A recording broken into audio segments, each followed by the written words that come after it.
Thomas Paine, Thomas Paine, Thomas Paine, Sam Adams, Sam Adams, Sam Adams, Benjamin Franklin, Benjamin Franklin, Benjamin Franklin.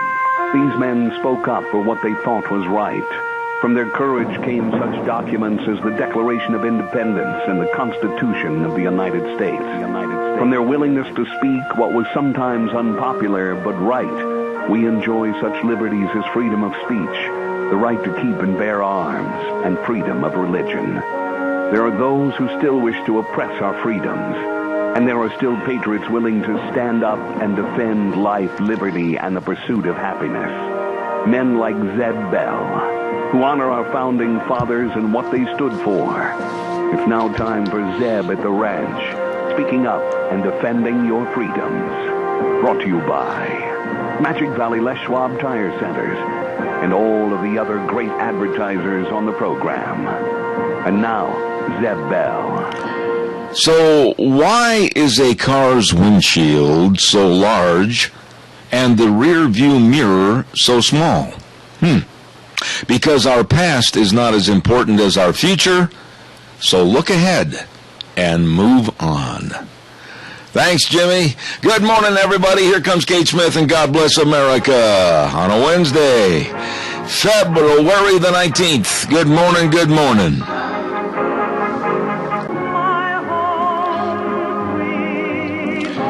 Oh, thank you very much. Good morning, everybody. I'm Zeb Bell at Zeb at the Ranch with our major sponsor, your Magic Valley Les Schwab Tire Centers. All 7 locations serving you, and serving is the key word, along with some of our great advertisers that include, of course, Lee's Furniture, Floors, and More at 459 Overland in Burley, and our friends at Western Way Services, always at your disposal. Get on the route service today. Call Kelly, 734-6969. And without further ado, we say good morning to the lovely Gina Jameson. Well, good morning, sir. How are you doing on this windy Wednesday? I have a new milestone to report. Oh, do tell, do tell. May I please brag just a little bit, if I may? Okay, drum roll. There you go. A little bit more. Yesterday in the afternoon, with my lovely bride walking shotgun on one arm and Davy Mussman on the other arm walking shotgun, I made it all the way from the house to the barn and back. Woohoo! Yes, I am very happy about that. Good job. I am very impressed. You went down the ramp, and I walked over to the barn, and I came back, and up the ramp, and into the back porch, and then died from a heart attack. And how is the knee feeling today? The knee is not bad at all. It's my hip, my back that really bother me a lot. And your hip and your back. Yeah, because I'm walking a little bit different, quite frankly. Are you? Are you standing a little straighter? You wouldn't know it to look at me now. I look like one of these little old guys that's going to stand on the corner and beg for pencils. You know, I'm still kind of hunched over and everything, but I'm getting better every day. And hold on, you deserve this. Hold on. Hallelujah, hallelujah. I appreciate that. Do we have somebody with the Pledge of Allegiance? We have Kilt Man on for the pledge and Mr. Michael Rogers on for the weather. Oh, Kilt Man, good morning. Give us the pledge, please. Be my privilege. I pledge allegiance to the flag of the United States of America and to the republic for which it stands, one nation, under God, indivisible, with liberty and justice for all. Hey, man, you got to stop in and say howdy someday whenever you're going by. I'd appreciate it. You got it, my friend. All right, take care of yourself. Have a good day. Ladies and gentlemen, right now, the world's best weatherman is ready to go. MichaelRogersWeather.com. Take it away. There you go. Good morning. It's 34 degrees in Murtaugh right now, and you got a fast-moving storm. And the reason why I say fast-moving is because when I came through Twin Falls this morning, it was snowing like crazy. I'm sitting here in Hagerman, and it's nice and sunny. And now your problem today is going to be the winds. You're going to see wind gusts 20 to 30 miles an hour coming out of the northwest, with the possibility of it gusting to 40 miles an hour. Other than that, snow should taper off right around 10, 11 o'clock, and temperatures are going to be cooler for today. Start to warm up tomorrow. 39 for the high today, in the 40s for tomorrow, and should see low to mid-50s by the time you get to the weekend. That's it. Enjoy the day. Enjoy the weather. It's the only weather you got. There you go, MichaelRogersWeather.com. You better believe it. Thank you, Michael. Don't forget Valley White Home and Ranch, 910 South Oneida in Rupert. Oh, stop in the morning for a cup of coffee, a donut, and fill your vehicle up with gas or diesel. Make sure you know which one. And don't forget they've got hot soup and sandwiches at lunchtime. Not lunchtime, lunchtime. There's no P in there, I promise. And they've got all the smart lick tubs and the catalytic blocks. They've got everything for you, the family, the farm, and the ranch. So stop in and see them today, and it won't be too much longer, and we're going to be talking about Chick Day coming up before too long, so stay tuned. Valley White Home and Ranch, 910 South Oneida in Rupert. Really, really nice people. Also, I want to mention to you about our friends at Ramsey Heating and Electric. Go to the light. Go to the light. Get the lights. Incandescent light bulbs, the government has said, are going to be a thing of the past. Well, stock up like I did and get the 40, 60, 75, or 100-watt bulbs, and they've got them by the box or individually at Ramsey Heating and Electric. Stop in and see these wonderful folks. They'll have them waiting for you on the counter. All you have to do is call ahead 678-0459. Ramsey Heating and Electric, where they always provide warm winters and cool summers. You stop in and see them today. Really good folks. Coming up at 8:30 this morning, we're going to have Representative Fred Wood give us a call, and I'm looking forward to that. And I want to throw this at you real quick this morning. You've got to listen to this. I'm not making these numbers up. I don't make anything up on this program. These are all factual figures. These percentages came out early this morning in regards to people in the United States that voted for Obama and now absolutely regret it. Listen to these figures. This is a polling that just was released early this morning. 80% of the white people that voted for Obama now regret that they did. 84% of women regret that they voted for Obama. And 55% of Democrats are very remorseful they voted for Obama, and 71% of independents, and almost 100% of Hispanics. Now, if today the election were held, again, with Romney and Obama, it was estimated and projected that Romney would win pretty close to almost 56 million votes to 52 million votes to Obama. The people that voted for this man are absolutely having buyer's remorse for his second term because it's absolutely costing them money, jobs, and their future. Calls welcome, 436-2244, 1-866-927-4587. Next Thursday, the 27th, I'm going to be gone on the 26th, but I'm going to be home on the 27th Thursday, and we're going to run over after the program to Denny's Restaurant at 611 North Overland in Burley for our lunch bunch. Oh, it's going to be good. Hope Gina can make it. And we want you to be there, whether you want to go in for breakfast, lunch, or dinner. It's a great place to go. Thomas and Terry, the whole crew, they really, really take care of you. And they've got a great new menu, fantastic food, great service. You're going to love Denny's Restaurant. 611 North Overland in Burley, the home of Zeb's Lunch Bunch, and we will be there next Thursday, the 27th. Don't you miss it. There's something else I don't want you to miss either, and that happens to be Cordell Sheridan's great big annual bull sale. 19th annual bull sale is going to be March 1st, and that's going to be at the Burley Livestock Auction Yard. They're going to bring the gavel down and start selling 70 head of bulls, and the breeds are Gelbvieh, Angus, and Balancers, and they're going to have 20 head that are coming 2-year-olds, 50 head that'll be big mature yearlings, and they have a first-year breeding season guarantee, free delivery up to 300 miles. These are range-raised bulls that know how to handle themselves out in the rocks, and I'll tell you what, they're dandies. Sheridan Ranch, 19th Annual Bull Sale, March 1st at the Burley Livestock Auction Yard at 1 p.m. Don't you miss it. Did I hear the cow go off, Gina, or not? Nope. I didn't. Well, how are you this morning? Is she? I'm doing well. I'm doing you. multiple things. I'm doing okay, actually. Just kind of was chatting with my dad. We're getting ready to buy a whole bunch of parts for multiple cars. Oh, well, then if you're chatting with your dad, I'll let you go, but I had a little... No, actually, I already hung up on him. Okay. I had a little story that I knew you'd be way ahead of me on. This is one of those stories where the audience is absolutely going to be about 10 paces ahead of me before I finish it, okay? Okay. And this is a true story. Okay. I'm very serious. It came out yesterday that there is a very definite shortage of clowns in the United States. Now stop, don't go anywhere.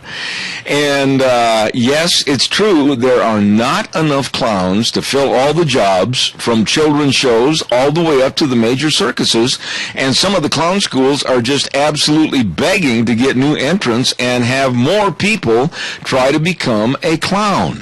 And now you can let your mind jump into the same track that mine did. I said there shouldn't be any shortage. All they would have to do is go to the halls of Congress or the Senate, and there would be a lot of possibility for employment. Yes! Yes, absolutely true. Absolutely true. I was thinking, shortage of clowns, all they have to do is go to Washington, D.C. I know you were so far ahead, and I knew most people were, and I thought, don't you dare spoil that. Yeah. Well, and talking about the statistics that you were just a minute ago about everybody that actually voted for Obama is now ashamed to say, I can raise my hand on that one. Well, I was totally agreeing, yep, we're ashamed. You were very, very forthright, and you admitted that a long time ago about wishing you hadn't voted for him again, but I was astounded by this one category of 80% of the whites that voted for him now regret it, and 71% of the independents. For some reason, those stuck out at me more than any other category. Yeah, and see, with myself and my brother, we don't really subscribe to any sort of political party. I've always been kind of an independent. Very disappointed. Very, very disappointed in my choice. But the women, most women, and this really was another interesting point, he really wooed the women in the last election. He really did. And by his looking at the teleprompter and smiling that big toothy grin and everything. But when they took that poll, the 84%, that is an astounding number.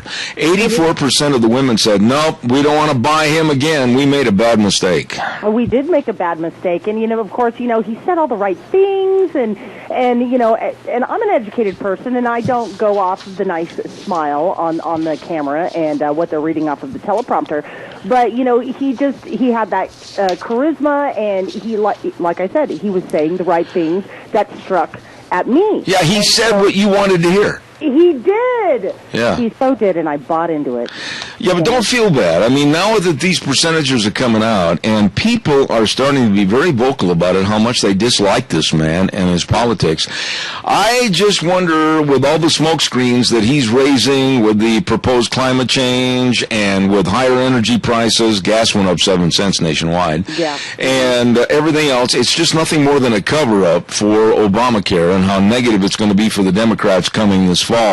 I don't think this man, he's not a lame duck. He is a dead duck as far as I'm concerned in the Oval Office. He is a dead duck, and I'm just waiting for him to either A, get impeached, or B, would your term hurry up and get out? Amen. You're ruining us. Amen. I'll tell you what, I'll take that call in just a minute. I got to pay some bills here real quick. You got it. Don't forget our friends at Berry Equipment and Rental, 465 Addison Avenue West in Twin Falls, where my old buddy Eli is at, and then also 159 West Highway 30 in Burley. 2 locations, and they've got tractors. They've got tractors. You got to go in there and check out the Bobcat tractors. They've got a 35 horsepower with a loader for just $15,950. Woo, baby, you need that one, especially this spring and all the snow and the mud and everything else. And then they got a cab 40 horsepower tractor with heat and air for just $26,950.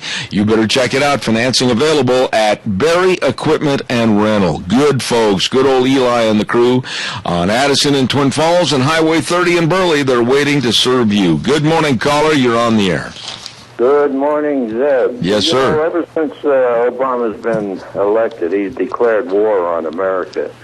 And he just about gutted the finest medical system in the world. Now he's going after the truckers. Yeah, he's going to wipe out the independent truckers and the guys that are solely owned by themselves. And this is going to raise heck with us.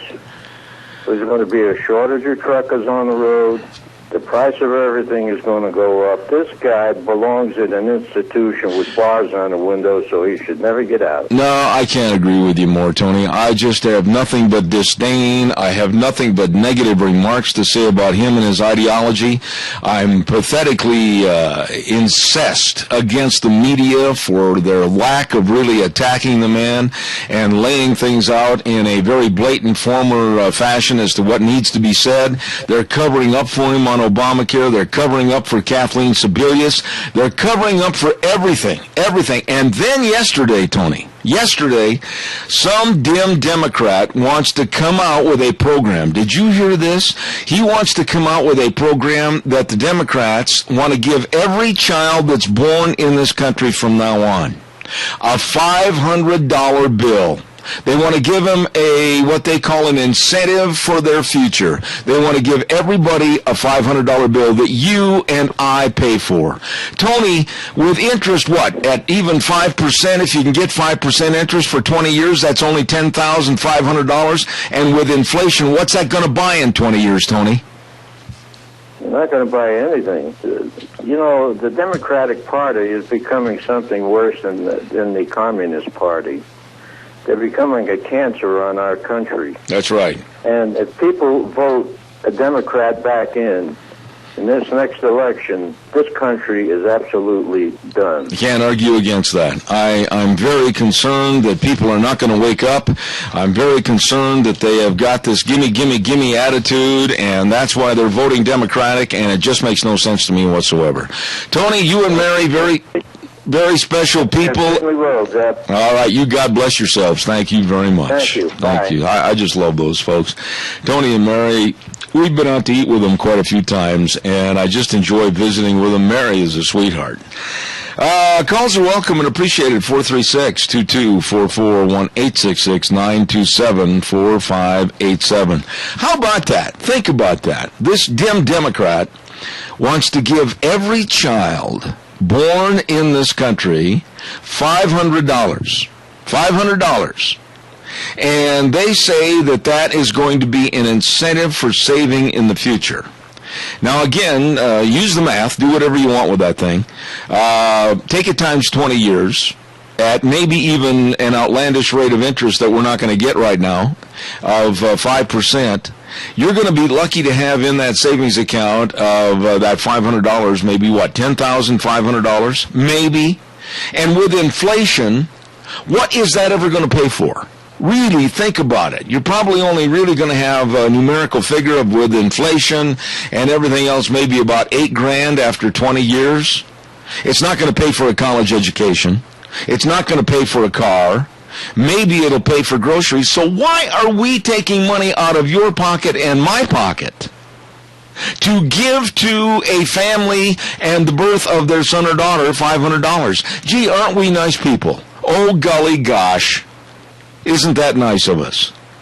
$8,000 exactly for 20 years. Yeah, why? Why? For me,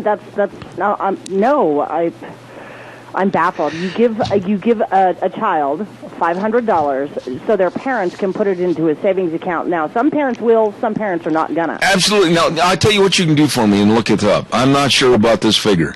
What is the annual birth rate in the United States? And then we can do some math on this, okay? Okay. All right. I'll look that up, and you've got a phone. I'll take that call right after I tell everybody about a great big sale that starts as of today. It's the Customer Appreciation Sale at Sportsman's Warehouse. 10% off on everything you need for your next camping, hunting, or fishing trip. On the boots, the waders, the rods, the reels, sleeping bags, tents, binoculars, everything 10% off at the annual Customer Appreciation Sale going on all the way through this weekend at Sportsman's Warehouse in Twin Falls. 1940 Bridgeview Boulevard in Twin. Stop in Sportsman's Warehouse. Good morning, caller. You're on the air. Yeah, that guy wants to give everybody $500. I'm sure his bank account can handle it with all the insider trading and bribes he's received. Well, besides making an insinuation like that, what honestly are your thoughts about you and I having to provide a $500 check to every baby born in the United States? That's ludicrous. Well, it's, I mean, yeah. They're wasting so much damn money already. and now he wants to waste more. Absolutely. I'm glad to hear you're against it, because I think that people aren't looking at all the hidden cost factors and where that money, if it was on a multiple factor of everybody that had to pay for a new baby, what better use we could use of that money. It's absolutely astounding. Thank you for your call. I got another one I got to get in real quick. Good morning, caller. You're on the air. Yes, again, tonight Brian Smith will be at City Hall at 7 o'clock. Brian Smith is running against Simpson, in case somebody doesn't know that. You got to come. I'm not saying you, Zeb. I'm talking about the people who are listening. If you care, you need to involve yourself and care. Today at 5:25, you can go see Mike Crapo on 202. I don't know the address. At his office in Twin. Mm-hmm. He'll be there for a half hour today. You can see him up close and personal at 5:25 in Twin Falls. These are things. We cannot change things until we get up and do something. I just can't emphasize it enough. Absolutely. Now, real quick, before I have to take my hard break, I'm going to ask you the same question I've asked everybody else. What do you think about this absolutely dim Democratic proposal of all of us paying every newborn $500 at birth? You know, we're broke, and we continue to act like it doesn't matter. And a country that is in debt to the tune of its gross domestic product has never recovered. We are in debt to the tune of our gross domestic product. We do not have any money. I do not know how we're going to survive it, but God willing, we will if we wake up. Absolutely. Randy, thank you very much for your call this morning. I appreciate it. By the way, a tip of the old coffee cup this morning goes out to some dear friends of ours. We're going to do this every day, a little tip of the cup and say I hope they have a great day.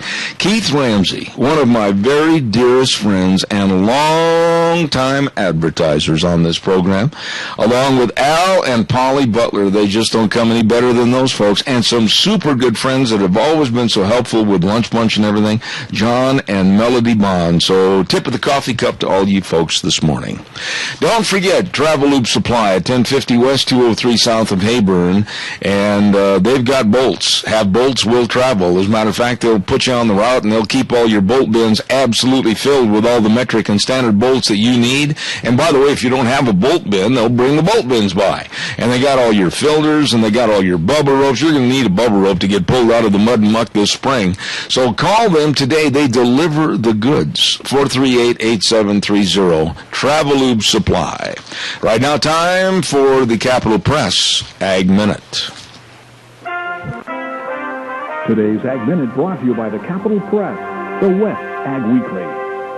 The Farm Bill that Congress passed earlier this month will provide $135 million for pulse crop research and efforts to increase consumption, the leader of the USA Dry Pea and Lentil Council says.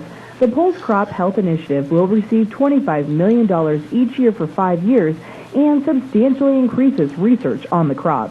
The council says pulse date back to biblical times, but haven't been studied very much as a food group. While there are 5 USDA Agricultural Research Service wheat quality labs throughout the United States, there are no USDA pulse labs. The initiative will evaluate the crop's use in food products and focus on productivity and sustainability. With the Capital Press Ag Minute, this is Hannah Browse. For more agriculture news and information, turn to the West Ag Weekly, the Capital Press, and capitalpress.com. Thank you very much. And right now we're going to check with Gina to see if State Representative Fred Wood is on the line. He is. Thank you, Gina. Appreciate that. You know, ladies and gentlemen, I am honored to have this gentleman on our program. I know they've been extremely busy up at the legislative session for this year, 2014, and I've got a lot of questions for him, and hopefully we'll have some time for your calls also. Good morning to State Representative Fred Wood, sir. Good morning. Good morning, Zeb. How are you this morning? I am good. We've got a little snow on the ground here this morning. A little snowstorm went through earlier, and we need the precip. A lot more would be appreciated up in the hills. I would agree. All we can get is good. Fred, you're on so many different committees, and you're involved in so many different factions of our legislative session. I want to talk to you a little bit about natural resources this morning. I absolutely am very concerned, and maybe I'm going down the wrong trail here, but I want you to correct me if you think I'm wrong or agree with me if I'm right. We made a signed agreement with the environmentalists and the U.S. Fish and Wildlife Service years ago for basically 10 breeding pairs of wolves, which equivalates to around 100 wolves.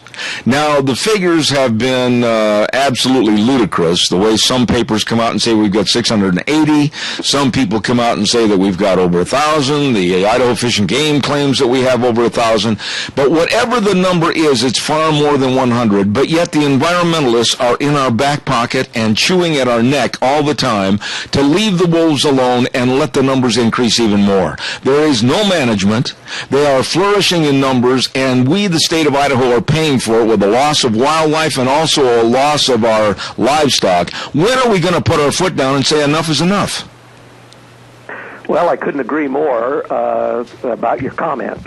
And I'll tell you what we are doing. The Resource Committee just passed House Bill 470, and it went to the floor.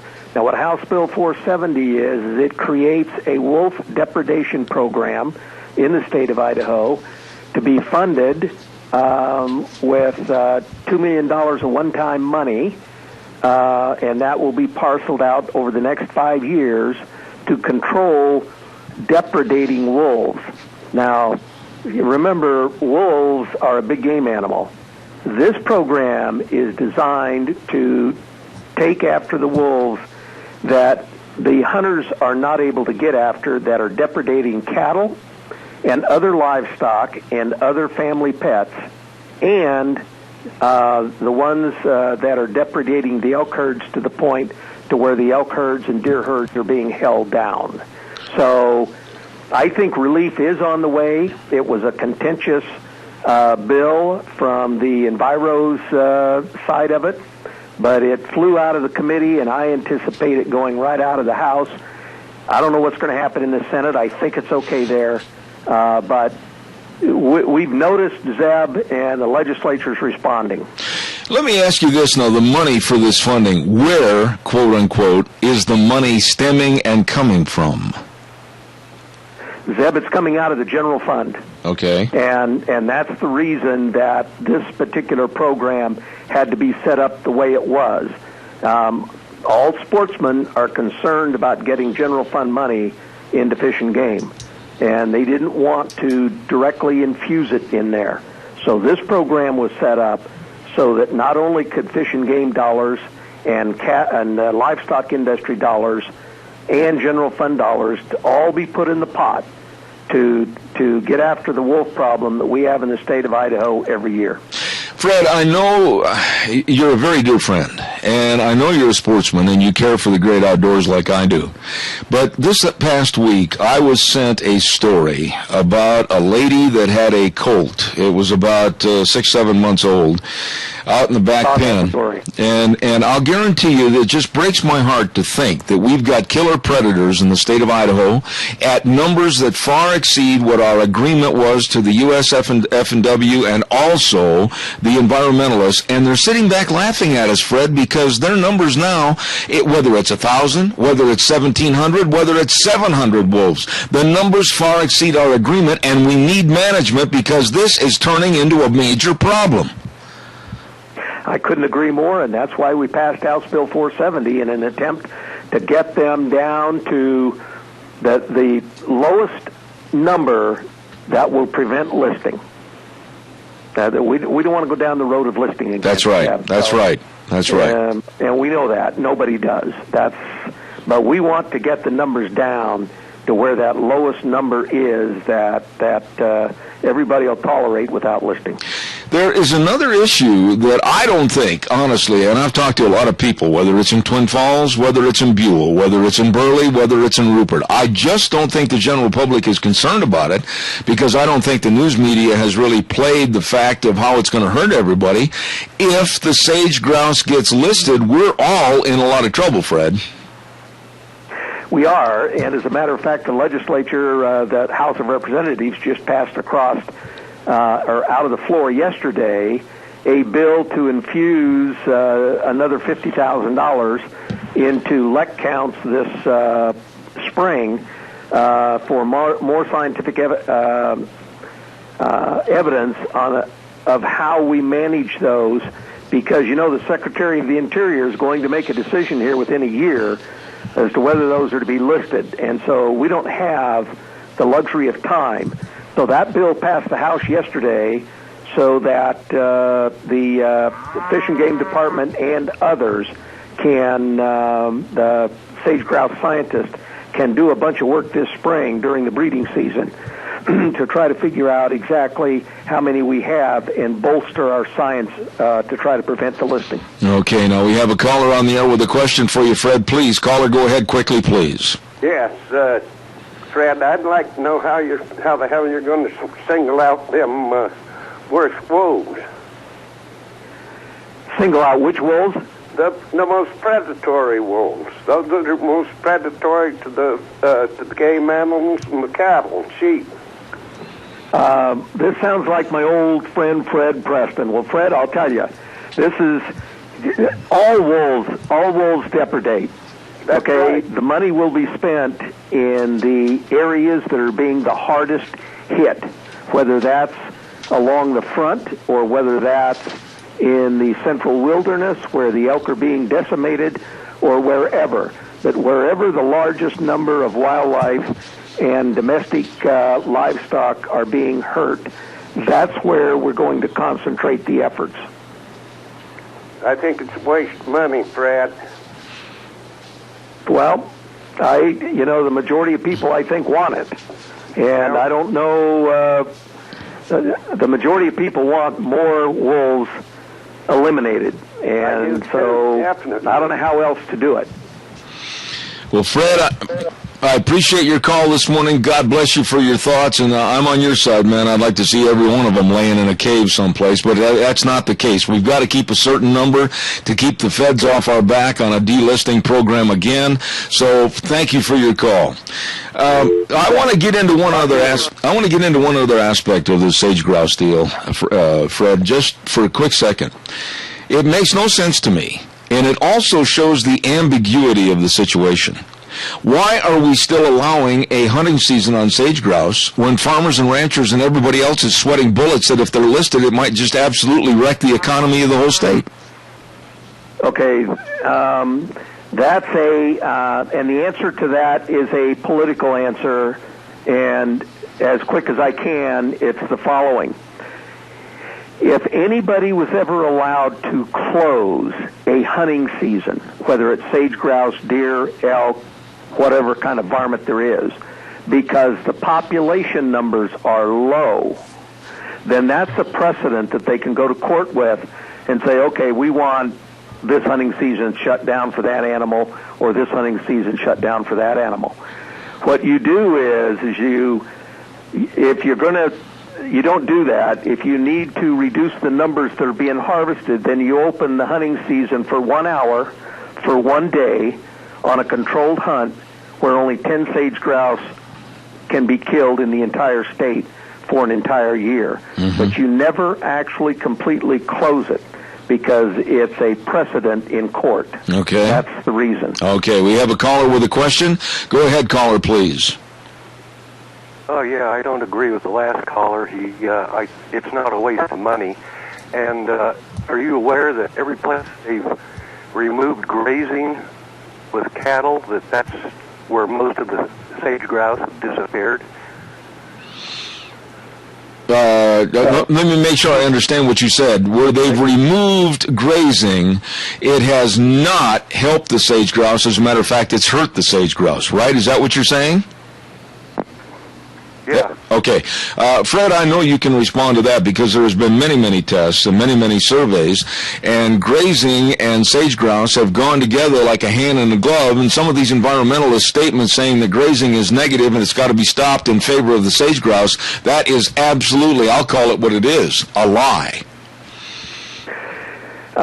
If you want to understand the relationship between the two, go to Deseret Land and Livestock down in Park City, Utah, and the studies there indicate that grazing does not interfere with sage grouse rearing. It's predators, etc., that are accomplishing that, but grazing does not affect the sage grouse population. You just brought up the best point that we need to discuss this morning. Fred, you must be absolutely outraged as to the idiocy and the incompetency of the other side in allowing the predators to roam and kill and do whatever they want in the destruction of what they're trying to preserve. We need predator control. Why can't these people understand that? You know, I have no idea, because the predator populations have markedly increased compared to the prey populations over the last 100 years. There's some studies going on in Wyoming now where they have set up sage grouse nests. They've identified the nests, and then they have continuous monitoring over a 24-hour period. We had a program here about 3 weeks ago that was presented to the legislature, and they had the wildlife biologist from Wyoming in here, and they showed pictures. And interestingly enough, the number one predator is ravens and crows, and they will literally take every single egg out of a sage grouse nest and cart it off to their own nests, etc., and eat it, and completely destroy sage grouse nests. So predation, in my opinion, which is totally out of balance at this point in time, is markedly affecting all prey-based bird populations very significantly. And I don't know why anybody doesn't understand that, because I think the evidence is getting stronger and stronger every day that that's the real problem here. Absolutely. Fred, gut feeling on this. Do you feel that it's already a slam dunk by the feds, the U.S. Fish and Wildlife Service, and the environmentalists, or do you think we've got a chance to fight this with a good proposal for habitat and bird saving? Well, the cynical side of me says that the die is already cast. I do, however, think we need to continue to fight until they actually do that. And then we'll have to look at our cards and see whether we can file suit or whatever, which is an expensive proposition. But, you know, I've been around here long enough, and I guess this morning I'm more cynical than I am other mornings because of other things that are happening around here. But the long and the short of it is I just worry that the fix is already in my opinion. Another issue that I'd like to ask you about this morning is, and God bless the weather that we're having with storms, snow, and rain coming through. What about the water situation? Are we starting to look a little bit better for the irrigation season of this year? I know a couple of weeks ago they were talking about a possible closure of almost 200,000 acres because of a lack of water for irrigation. What's it look like right now today? Well, my understanding, the latest report that I got, is that we will probably it'll be really tight. Natural flows will probably end a little early, but most people will be able to have a full crop irrigation. With respect to the water call, the 150,000 or 157,000 acres, I think the last report I've got is they have a program worked out to mitigate that. They just need to get that done and hopefully get that stay lifted so that we won't run into any idling of acres for lack of water. Now, there's still a long way to go there, but I think we're seeing enough moisture now, particularly if we get any more than what we've got now. I think we'll be able to get through an irrigation season. We'll have empty reservoirs at the end of the year for sure again, though. Okay, we have time for one more caller. Good morning, caller. You're on the air. Go ahead, please. Yeah, Fred, I don't know if you have an idea about the healthcare compact. Oklahoma and 7 other states are doing this. It transfers the healthcare decision-making authority and responsibility from the federal level to the member states. These member states are free to implement their own healthcare system without interference from the federal bureaucrats, using federal health care funds already collected and spent in their states. I just was curious what you thought about that, and I'll hang up. Fred, if you would, please. I'm aware of the efforts that are undergoing. As a matter of fact, I think that along those lines, 2 states have actually got federal waivers to take up a program kind of like that. As a matter of fact, I've got to leave here now and go chair a presentation in the Lincoln Auditorium. All listeners should tune into that. It'll start in about 10 minutes, and that's what it is a presentation on the privatization of entitlement programs that the states can run on their own using those federal dollars that come into the state to do that. Okay. So I'm aware of that. We're working on that. I think that is the solution to Idaho's indigent health care problem.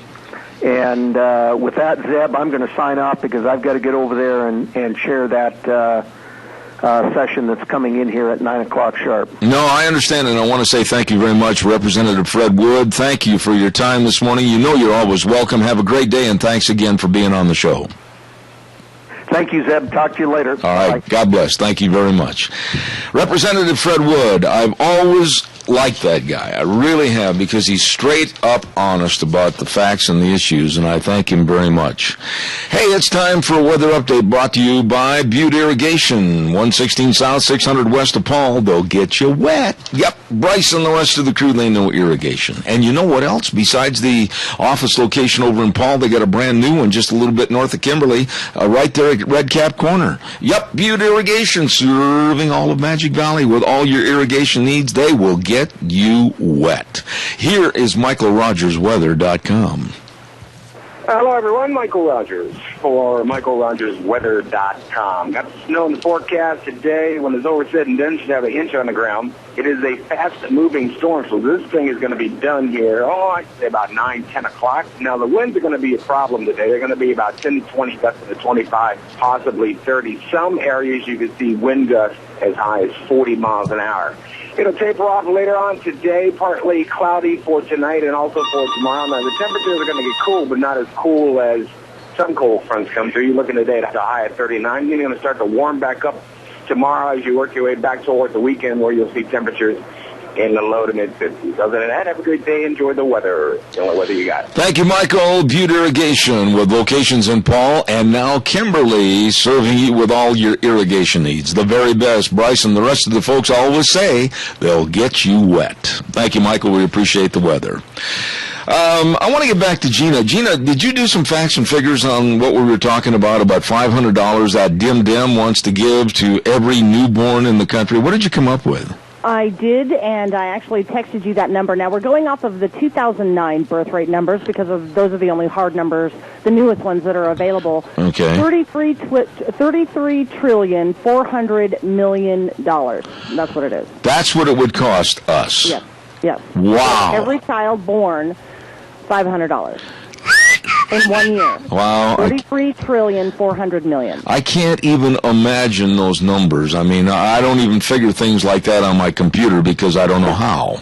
But the absolute, going to the American public, this is what drives me nuts. It's not the total amount. It's not the basic $500 or whatever. It's the fact that we are being tapped again. Our billfolds, your purse, is being tapped again to have a giveaway program. And I'm going to tell you the reason for the giveaway program. It's not to be Joe Nice Guy. It's to buy permanent votes for the Democratic Party. Yeah, and I'm not down with that. If I want to give my hard-earned money away, I can do it myself. And let me choose the charitable organizations that are going to get my money. If I want to save for my children's future, let me do that. That is the onus on me, not the American public. So while I understand the need for savings for college and things like that, that's a responsibility of the parent itself, not for everybody to be donating. But right there, you have touched on a can of worms that I am going to have a story on next week. I've got a lady that's coming on the air to talk about this. All right. There is now a movement, pardon me? We've got Adrian Arp on the phone. Okay, I'll take his call in just a minute. I want to finish this thought with you. Sure. There is a movement going on now for special parental trainers. Are you aware of this? Federal parental trainers. If the government, don't think that you're doing the job as a parent, they will step in and issue you the opportunity, quote unquote, or maybe the forced opportunity to become a better parent through a federal parent training program. Huh. Isn't that what they teach at the universities, and everybody can go and check these out, the child development programs? Yeah, but it's another government intrusion into your life and mine. I don't need the government telling me how I need to be raising my son. Trust me, I can do that all on my own. Amen. All right, Adrian, you're on the air quickly. I've only got a short time. Go ahead, sir.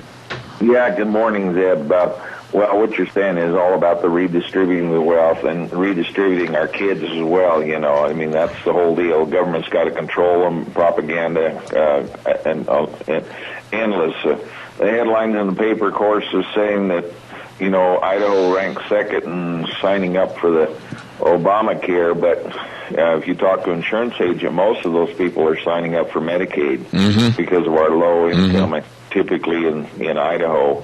So it's going to be a tremendous burden on us taxpayers here in Idaho to fund that. And so this is what's happening in Idaho. So that's why people are signing up here, because they're not having to pay the premiums, supposedly. And somebody's going to have to pay for it as usual. There you go. All redistributing the wealth again. And I want you to just make a short comment here on this.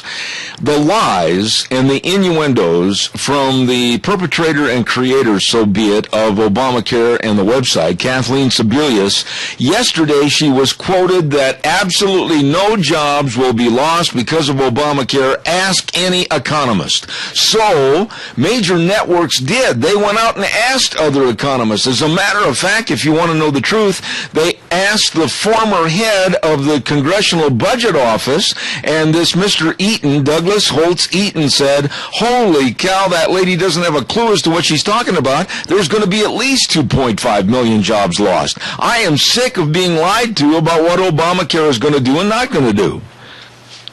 Well, the same thing with the global warming thing, or the increase in the minimum wage. Every one of those is going to cost more jobs, but put more people on welfare, and then they're going to vote their next check. Absolutely, so that's the whole deal. It's all about creating a welfare status economy, and so the government's going to take care of you and take from the haves and give to the have-nots. You got it, Adrian. I appreciate your call. God bless. Have a good day, sir. Thank you very much. Thanks a lot. Thank you. Take care. Bye. Let's not forget our friends at your Magic Valley Les Schwab Tire Centers. Holy cow, 7 great locations. Oh, by the way, callers are welcome. Give me a jingle. 7 great locations serving you on, of course, the big Founders Celebration in honor of the great Mr. Les Schwab. Great man that started a fantastic business that just basically is all over the West. Les Schwab Tire Centers.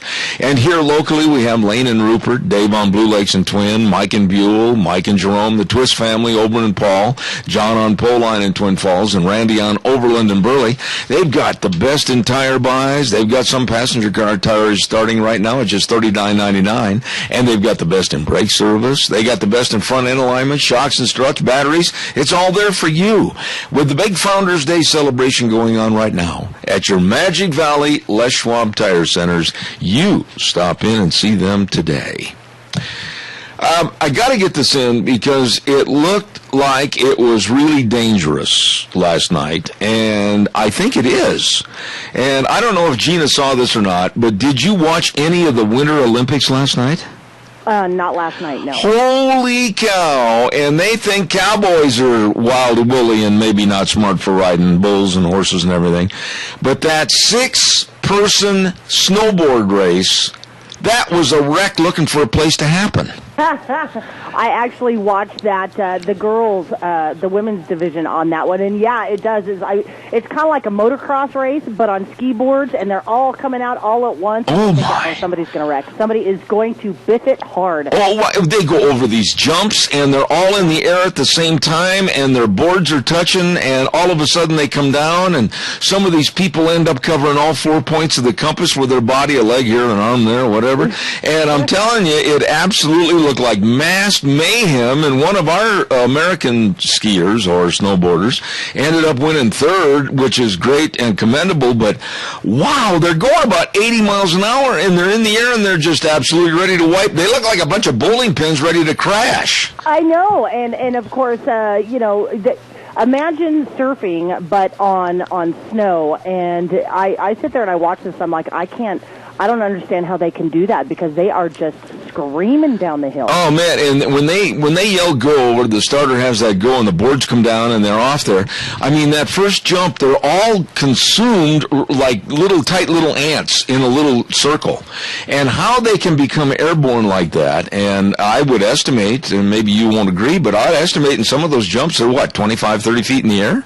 Yeah, they are scary. Oh, and then to come down and land and not crash into everybody, and some do, and they take out their neighbor. And you talk about having severance of relations with other countries. Woo! Man, that looks like a dangerous sport.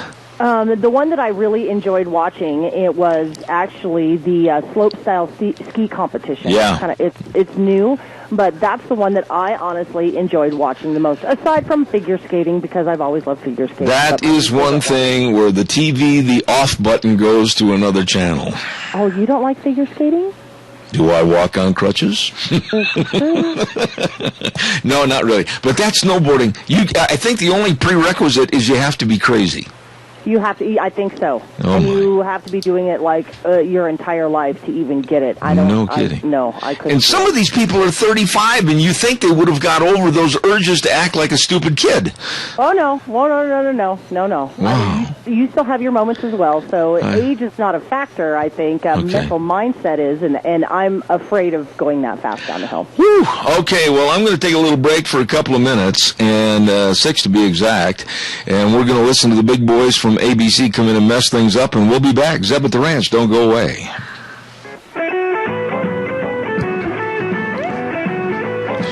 Well, good morning, and welcome back to hour number 2, Zeb at the Ranch. Skies are clearing a little bit. I can see some blue skies off to the north, and so it might turn into a little bit of a sunny day later on. One never knows. I'm Zeb Bell at Zeb at the Ranch, and our major sponsor, your Magic Valley Les Schwab Tire Centers, all 7 locations serving you, along with some of our fantastic advertisers, including I Love My Pillow, my memory foam pillow from Lee's Furniture, Floors, and More at 459 Overland in Burley. And also, Western Waste Services, always at our disposal. Let's hear some more. From the canyons of the Snake River and all across southern Idaho, we're always at your disposal. Western Waste Services, we care about our community, our resources, and this great land. Western Waste Services is lending a hand, always at your disposal. Western Waste Services, always at your disposal. Give them a call, 734-6969. And don't forget, besides all the porta potties and all the dumpsters and everything else, don't forget, they have those Go Minis, portable storage units for contractors, everybody, for storage, emergencies, when disaster strikes, everything. You give them a call and check them out today. They can serve you, always at your disposal. Western Waste Services, 734-6969. Well, before we get our guest on the phone this morning, I also want to mention to you that we're very, very blessed, and they help us every month at our lunch bunch, and we appreciate that. Hanson Mortuary at 710 6th Street in Rupert with Joel Heward and the rest of the crew. 436-5636. Be sure and give them a call. We all should, and find out about pre-planning of funerals to help, of course, alleviate a lot of the stress and worry for our family. Well, all you have to do is call them. They'll give you the information at 436-5636. And their staff always committed to upholding the very highest ethical standards with unquestioned integrity. Call them today, Joel Heward and his staff at Hanson Mortuary, 710 6th Street in Rupert. Well, lo and behold, it is Wednesday, and we go to the phone lines, and on the other end of the phone, we find, all huddled up inside his kitchen area where his office is, Mr. Doug Johnson. How are you? Well, I'm good, Zeb. I'm having a real hard time hearing you, so we'll do the best we can here, but it's good to talk to you. It's good to talk to you, too. Maybe we can turn it up just a little bit in your ear. Let me know if that's a little better. Gina can maybe adjust that just a tad. Doug, I'm just really fed up with what's going on in this country and around the world. You know, it's going just like the Bible said it would. But then on the other hand, you also have to be realistic to the point where, as a human being, you worry about all the conflagrations that are going on all around the globe. And now Kiev up in the Ukraine, and we've got problems all over with North Korea. We've got problems anywhere on the globe. We had a new poll come out yesterday that said if most people had a chance to not vote for Obama, they're having buyer's remorse and buyer's regret, they wouldn't have voted for him, and they would have voted for Romney. I mean, it's hindsight, but man, this world's really in a tailspin. Well, it really is, and like you said, it is very biblical. I don't think anybody who's paying attention and studies Scripture at all can not recognize that we are facing the end of human civilization.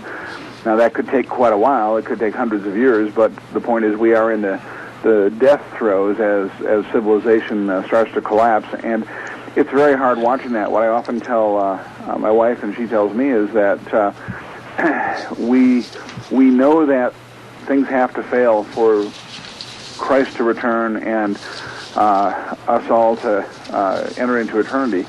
But even though that's true and we look forward to being with him, the frustration, Zeb, I think comes that we love our country and our world. Mm-hmm. Our nation is very important to those of us who are patriots, and it's a bittersweet thing to watch, and so it's very hard, and it's very painful. And I never in my life thought that it would cause this kind of emotions when we reach this time in history. Let me ask you this. The poll that came out this morning just really astounded me. And I don't know, I'm probably catching you off guard on this, but I've got some of the figures right here in front of me. 80% of whites that were interviewed that voted for Obama, 80% said now today they would not vote for him. 84% of women that voted for Obama said today they would not vote for him. 71% of independents said they would not vote for him. And listen to this. Almost 100% of Hispanics that were asked said they absolutely would not vote for him. Man, has there been a turnaround against Obama. Well, yeah, and I think it's fascinating, and I had heard there were new poll numbers, and I hadn't seen much, although I know that some of the numbers were twisted and some of the information weren't quite being reported accurately, but I do know there is a great remorse on the part of a lot of people, mm-hmm. and you would like to believe this would cause them to think hard about what we need to do to change things, but I'm afraid they will just... my fear is they will just grumble and complain and put their head in the sand and still do nothing. And so I feel like we have about 8 months before the next election to get people involved who are so upset, and I'm really hoping we can be successful doing that. Doug, I got to ask you about your state of Colorado. And I know you, I know your character, and I know your personality, and I know what you stand for. But your state of Colorado leaves me cold because of the hypocrisy that's going on over there. They will legalize marijuana, but yet they will make it illegal for somebody to go into a cafe and sit down at a booth and light up a regular cigarette, but they can go next door and smoke marijuana. This is absolutely ridiculous. Well, the left has never been known for consistency. We know that. They're the biggest group of hypocrites that are out there. But, you know, Colorado is a great disappointment, but what really I think is sad is so many Americans sit and say, well, that's terrible and they shouldn't have allowed that to happen, and I agree. We shouldn't have allowed it to happen in Colorado. But what's scarier to me is that the Democrats are moving forward very, very effectively at doing the exact same thing in other states. And I mentioned before, there's a book out called The Blueprint that was written a few years ago about the very plan the Democrats put forth to take over Colorado. They succeeded, turned it to a blue state, and now they're implementing that in other states. And states like Texas, who are known as being solid conservative states, are in serious trouble now. And I really think people need to read that book and pay attention. It's a little dry for reading, but it really tells you what's going on and how they did it. And let me go one step further, Zeb. One of the keys to their methodology, and this is fascinating, one of their keys to their methodology was the Democrats got together, because they have different factions, just as the Republicans do, and they said, we will agree to set aside our differences and get control of things and then we'll settle the differences we have on various issues. So they agreed to just move forward in uniformity to take over, and they did it effectively. We are so busy shooting at each other, so to speak, that we lower our chances of winning. There is such a war going on, a civil war within the Republican Party, and I'm not saying that the conservatives should back off their values, but that is part of what's hurting us, is we don't have a unified front against the Democrats. I agree with that. I really do agree with that. You can see that, of course, with Ted Cruz, and you can see that with the other Republicans that want to wedge their way to the forefront. But we're really in a critical situation right now because the Democrats, they're out trying to do everything they can, Doug, to buy literally every vote for 14 and 16. And yesterday, here's another example. One of the dim Democrats wants to give every child born in the United States a $500 bill. A $500 bill from your money and my money, our tax money, so that they can use that when they get to maturity. It'll give them a basis of a savings program, but they want us to fund it. And all that is just the good old Democrats are trying to help us buy our vote. And that's all it is, Doug. Well, absolutely. In fact, my blog this week at horsesenseblog.com, I don't talk about that because what you're telling me is news to me, Zeb. I hadn't heard about that one, although I'm not surprised. But I talk about the information that the public don't see. The CBO, the Congressional Budget Office, actually has two sets of budgetary numbers and projections. They don't make one of them real public, but they're out there. You can get to them. And what they're showing is that we now, with our national debt and our unfunded liabilities, and for those who aren't familiar with that term, unfunded liabilities are things like Medicare and Medicaid. Commitments we have made, we have to pay, but the politicians have decided not to count them in the official national debt so it doesn't look so bad to Americans. They're just basically cooking the books. They have two sets of books. When you add in the unfunded liabilities, we now have $205 trillion in national debt. That is $646,000 for every man, woman, and child in our nation. And I go through a little bit of a gymnastics gyrations in the blog, but just to show that if you took the average person's lifetime earnings in America and you take out $646,000 and you take out just a basic amount for taxes, just at that level alone, the average American for their adult working life will only have a net of $10,300 a year to live on. Oh, my goodness. And this is how bad it is, and people don't realize. And so add another $500 to it, it's insanity. But the Democrats and even the establishment Republicans know nothing other than to spend money. They don't know any other way to run things. But, you know, here's the caveat, Doug. You're on the radio, I'm on the radio, you write a blog, I write a blog, we try to inform the public, we try to let them know what's going on, we try to get them involved, but all the time this is going on, the Democrats and the liberal left in this country are out there saying, hey, you don't have to work full-time, just work 30 hours, we'll subsidize your insurance. We'll give you. Here's more food stamps. 47 million on food stamps. Pretty soon it'll double that. It'll go to almost 100 million. I am so worried that the gimme aspect in our society is taking over that we've got people with no incentive anymore, and this country will never change. Oh, I think you're absolutely right. I think, we've got about half the country that has some form of government support. Government income, and some of that is legitimate, don't get me wrong. I mean, some of those are legitimate things people rightfully we should take care of, but a lot of those people aren't, and then when you have an economy like we have, and the only jobs being created are entry-level positions, low-level positions, so people really can't build a career on it, with shortened hours and less benefits, what you do is you create a dependent society, which is exactly the plan, because they want to turn this into a Marxist communist state where the government controls everything. And of course, all we have to do is go back 30 years and look what Soviet Russia looked like, and that's where America is headed. You'll go into a market, instead of having like today, you walk into a grocery store, and the shelves are packed with all sorts of choices. And I'm sure you remember them, Zeb, the pictures from the old Soviet Union, they'd go into a store and you'd see these shelves that were empty. They'd have 2 or 3 items on a whole shelf. And people would stand in line for hours just hoping to get something to eat. Yeah.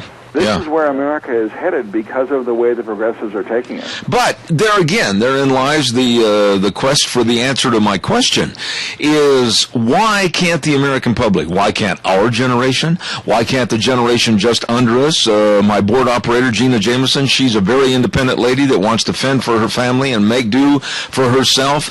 She wants to try. She wants to try to set goals. She wants to try to exceed those goals and be successful.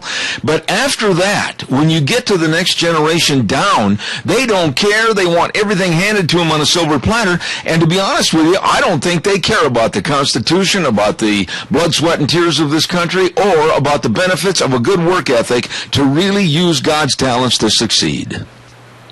Well, you're absolutely right. People have an expectation today, young people especially have an expectation that they are owed. They are owed a living, they are owed care, they are owed everything. And they think they have a right to it. The Constitution, they don't even know what the Constitution is. To them, it's some old document. It doesn't matter. Because history, and I'm kind of speaking generically here, but for most people, they feel like, oh, history is boring. It should never be boring. My personal view is any teacher who makes history boring should be fired. History is fascinating. But absolutely, this is what we've groomed in our young people. And so now we have an attitude. I'll give you a great example. I walked into this Walmart about 10 miles from us. It's actually the nearest store to where we live. And I walked in there early one morning on my way to an appointment, and I had to pick something up, and it was about 8 o'clock. And I got what I needed. I came up to the cash register. There was only one person ahead of me, and just this one cashier was open at that hour. And she finished up with that guy, and the guy left, and I stepped up, and this girl didn't say a word to me. She was a young girl, I would say in her late teens, maybe early 20s. And Zeb, so I thought I'd be friendly. I said, well, how are you today? And she just grumbled, fine. And I pressed the issue, and I said, you know, that's all? You're not having a good day? And she said, well, I have to work. And my mouth must have dropped open, and I looked at her, I said, you know, a lot of people would just be thankful to have a job. Amen. And she couldn't understand that. In her mind, it was, oh, she had to work. And this is the mindset. Zeb, I know you well enough to know, and I bet most of your listeners are this way. We were raised to appreciate the opportunity to earn a living. Oh, yeah, absolutely. Today, people feel like they're owed a living. And it's such a difference in the mindset. This is a major problem in our country. But who do we blame? Okay, stop. Just for a second, Doug. Who do we blame? It's so easy to point a finger and say, education, public education. They're ruining it. I'm not going to point the finger just at public education. I'm not going to point the finger just at our government and our lack of leadership. I'm not going to point the finger at our churches. I'm not going to point the finger just at our parents and their responsibility, or lack of, in raising their kids with a good standard. But, you know, this whole society has become lax. I think you can take percentages off of everything and say, we are all to blame, and it's not getting any better. Well, you're absolutely right. We are all to blame. And I'm going to say something that this will not set well with a lot of people, but I've thought about this a lot for the last few years, and I really believe this is true. My parents were the greatest generation, as I'm sure yours were too. You know, I'm a baby boomer. And I believe that my generation is where things really came apart.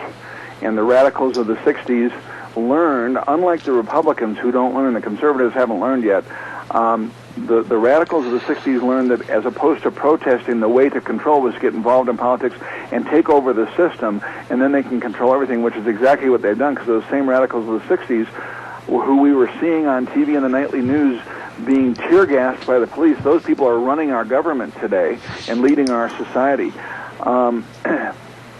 I used to think it was just the baby boomers who were at fault. Not just, but that was a big portion of it. But as I look back, I think there's another fault, and it's not everybody in this generation, but my parents' generation, who were a wonderful generation.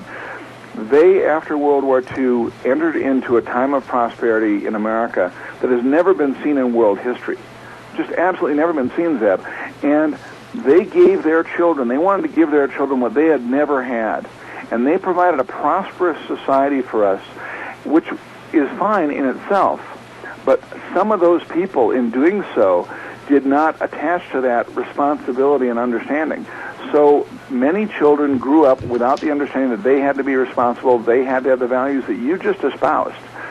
And I think that has caused this undermining through the baby boom generation has caused this undermining of our core values of our society. And so today we're fighting, those of us who were raised with the old traditional values are fighting those who weren't, of our very generation, and I think that's the core. And so, I mean, this is a battle for the soul of our world and our nation. Well, yeah, but Doug Johnson wanted to succeed. Doug Johnson was very successful in business. He is a very successful writer. He's a very successful talk show guest.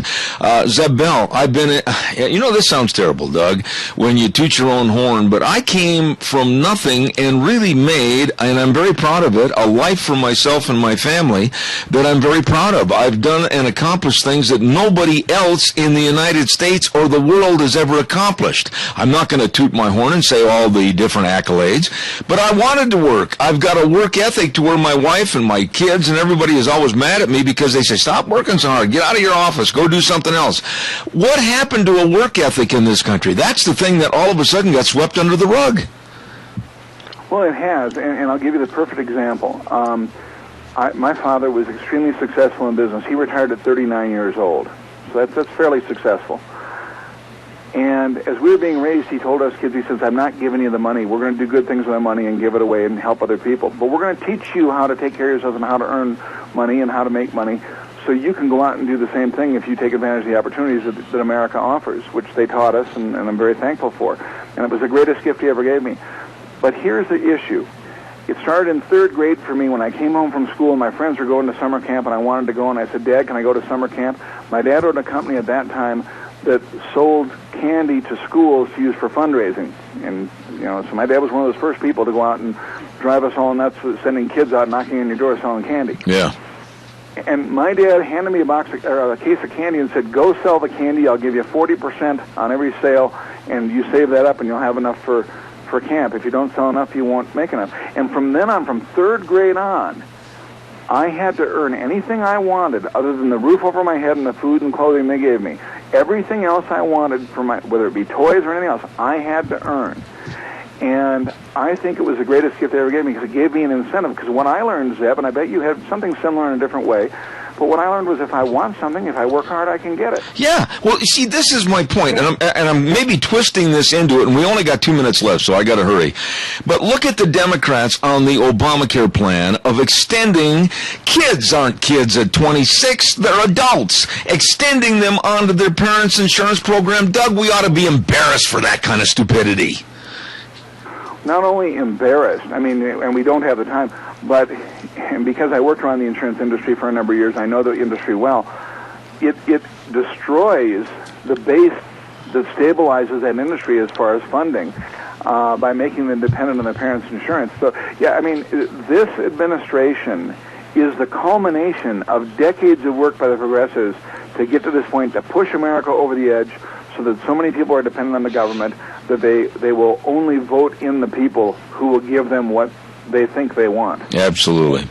I wish we had more time. Man, we were on a roll this morning. We were solving the world's problems one at a time. Right. Doug Johnson, my dear friend in Colorado, I extend to you and your wife a blessed week, and I'll look forward to having you on next Wednesday. Thank you. Thanks, Zeb. I look forward to it. God bless you, man. Thanks. Great author of the book No Tomorrows and the Horse Sense blog, Doug Johnson. Appreciate him calling in from Colorado. Hey, don't forget our friends at Cameron and Siemens Insurance. Oh, Dean, Cameron, Doug, and Todd Siemens. There we go. I just renamed him. He's real happy. Dean and Todd are always dedicated and responsive to your needs. Very thoughtful and caring, and they will take care of your insurance program. Let them work for you. 436-4424. Life insurance, health insurance, retirement planning, employee benefits. They take care of all of it. So please don't put it on the back burner. Call them today, 436-4424. Cameron and Siemens Insurance, serving you. Did you hear about the big appreciation sale going on at Sportsman's Warehouse? Well, let me tell you about it. It started today, as a matter of fact, at 1940 Bridgeview Boulevard in Twin Falls. It is the big annual customer appreciation sale. 10% off. You better believe it, 10% off at the big sale starting today, going through this weekend. Holy cow. If you need things for camping, hunting, or fishing, or maybe a new rod and reel, sleeping bag, tent, binoculars, binoculars, whatever, 10% off on what you need. You better get in there to the big customer appreciation sale going on now at Sportsman's Warehouse, 1940 Bridgeview Boulevard in Twin Falls. And you tell old Reese I told you to come on by. I'm getting all kinds of messages, and they're telling me Dan is ready. Gina's too efficient. I got another commercial to take care of. I'll be right there. Do not forget our friends at Lee's Furniture, Floors, and More. Oh, my, they've got everything going on over there. Sofas and love seats. Oh, they've got all the color options. And they've got, of course, the good, the better, and the best carpet at prices that you can't afford to pass up.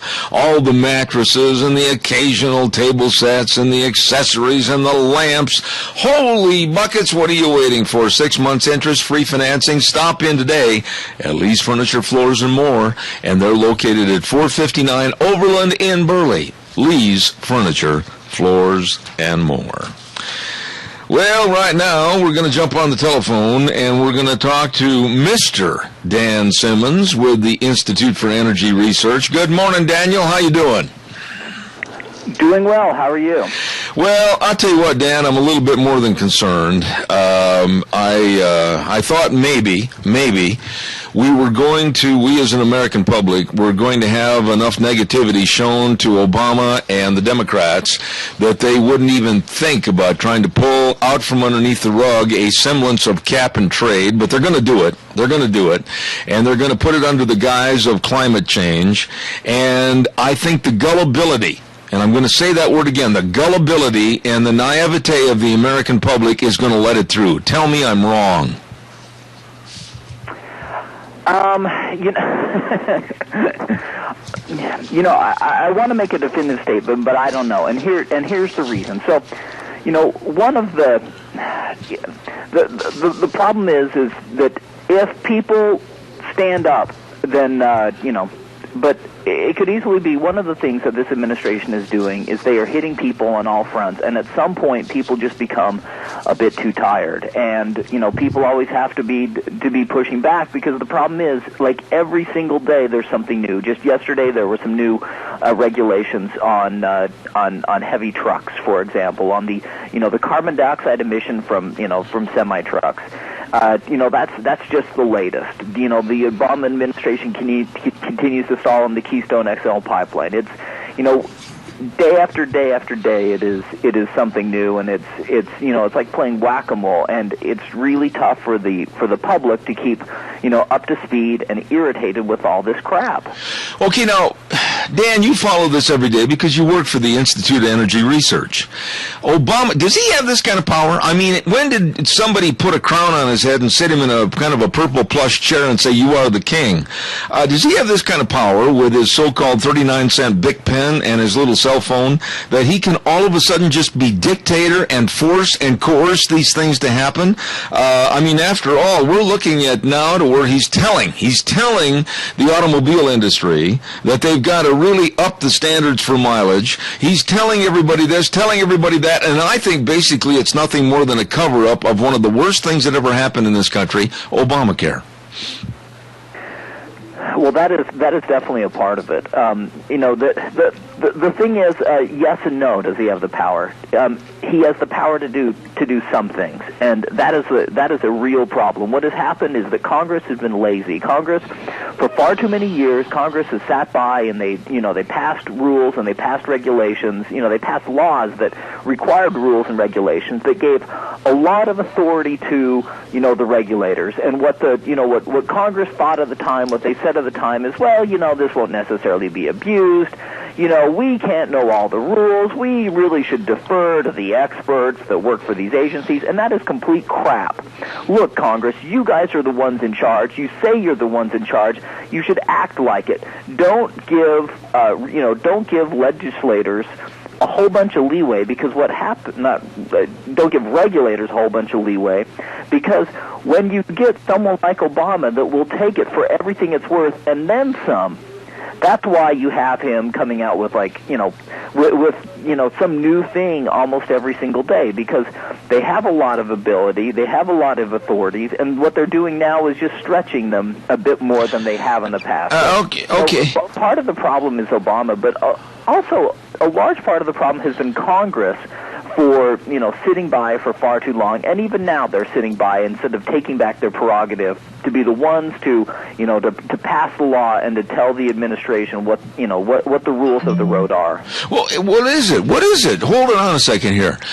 Daniel, is it the old school Republicans, the John McCains and those ilk that are causing the problem because of no change, just go along to get along? Or is it the new innovative Republican thought, maybe the Ted Cruz or the Rand Paul? Or maybe it's a mixture because the two can't get along? What's going on back there that we need to change, and we need to grab short ends of the necktie and tighten it up?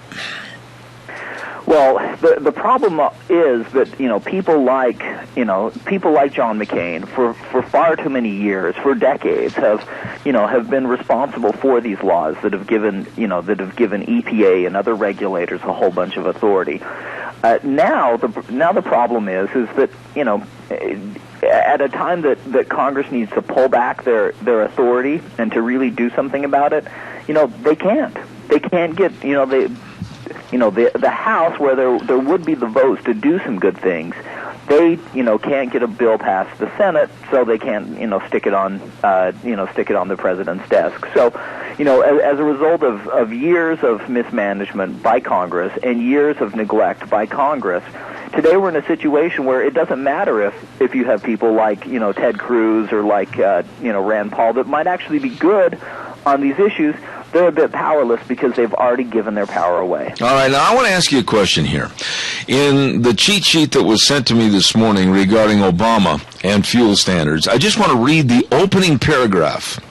President Obama directed federal agencies yesterday, to develop and issue new medium and heavy-duty vehicle fuel efficiency and greenhouse gas standards by March 2016. Okay. How? And my other part of the question with a caveat is, those are new vehicles when basically we are seeing people keep older vehicles much, much longer right now, refurbish older vehicles for a much longer period of time. My pickup is 10 years old. Are they, the government, going to turn around and tax us heavily for not having the new fuel efficient and emission standards? Well, that's the $1 million question, and that is something that could happen down the road. The problem is that much of this goes back to a mistake the Supreme Court made a few years ago in the case of Massachusetts v. EPA, where the Supreme Court said, "Oh yeah, the EPA can regulate carbon dioxide emissions," and since then EPA has been on a rampage with their regulation of carbon dioxide emissions from light duty vehicles. Light duty vehicles are cars and pickup trucks. And now that they're like, oh yeah, we should now regulate heavy trucks, semis and those sorts of trucks and larger trucks. And the problem is that this is absolute silliness.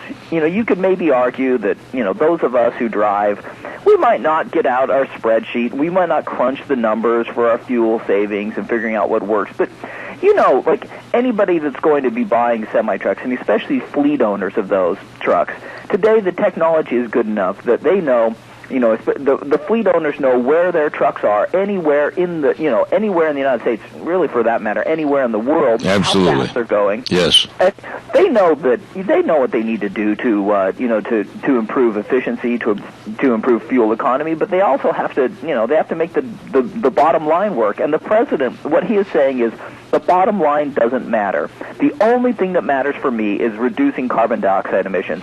Whether or not your business works, I don't care. That does not matter to me. What matters is carbon dioxide emissions. It is crazy.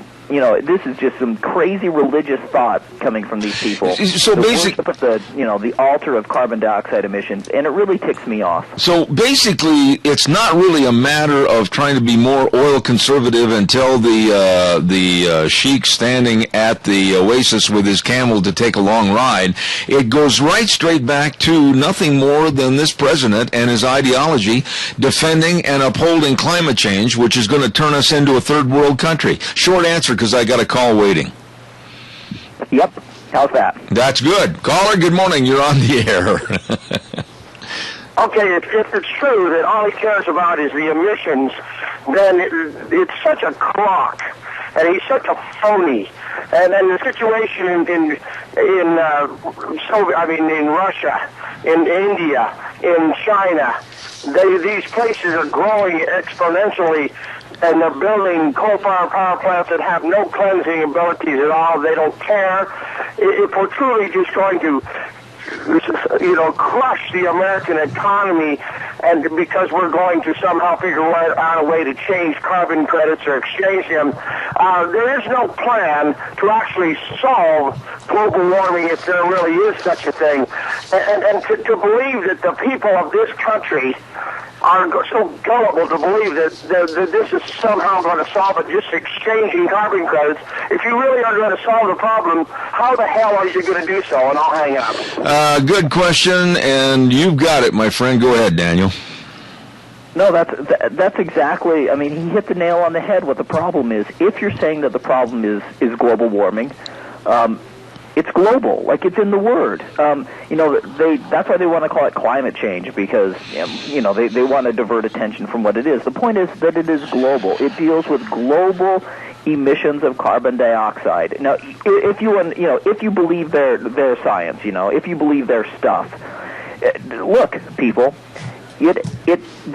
what matters is reductions of global emissions, reductions of global levels. If China, if India, if those countries do not reduce their increase in emissions, it doesn't matter what the U.S. could do.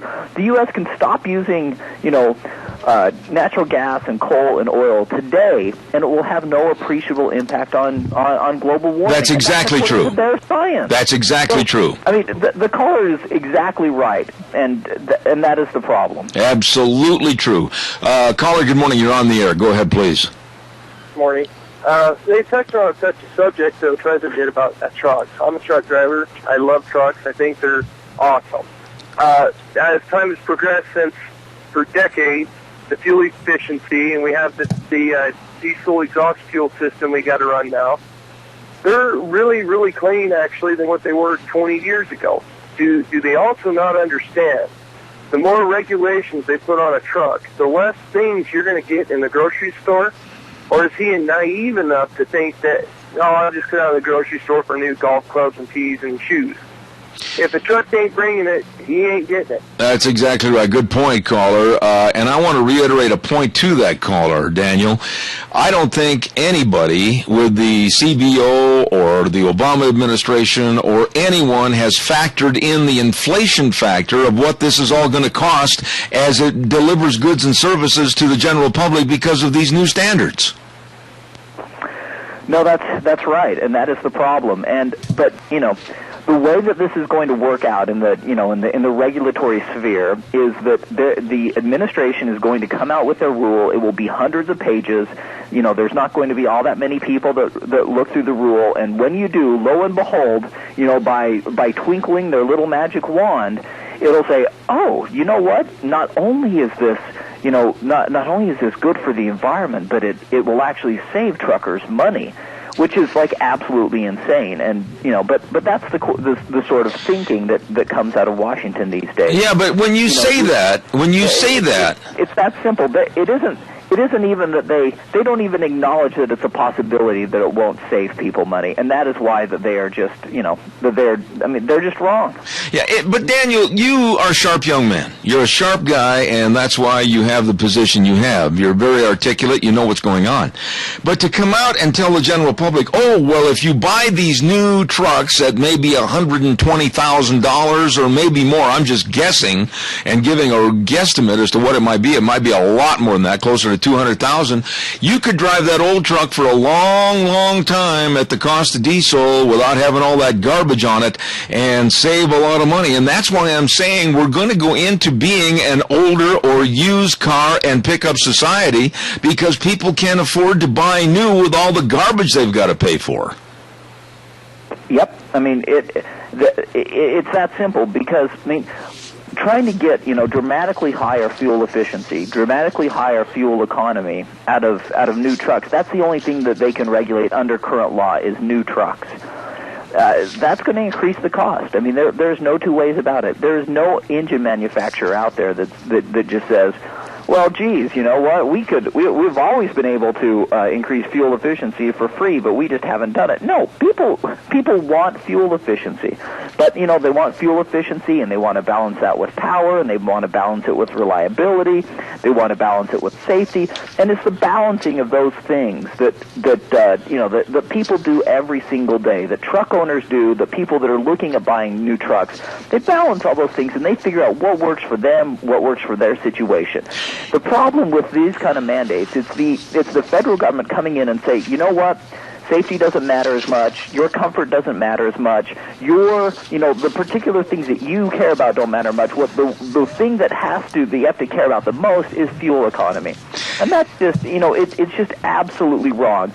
If I'm choosing between some trucker that has been driving a truck for 20 years, even if let's say he didn't even get out of high school, compared to a bureaucrat here down the street here in D.C. that has a PhD in thermodynamics or something like that, I'm going to trust the trucker when it comes to figuring out what works for him, as opposed to this guy with a PhD, because the trucker has to make it work. With the guy with the PhD, it doesn't matter. He just goes home at the end of the day on his bicycle and calls it good. That's right. The ambiguity and the falseness, the lying of this administration, and for the Democrats listening out there in the audience, yes, this administration is a comprised group of liars.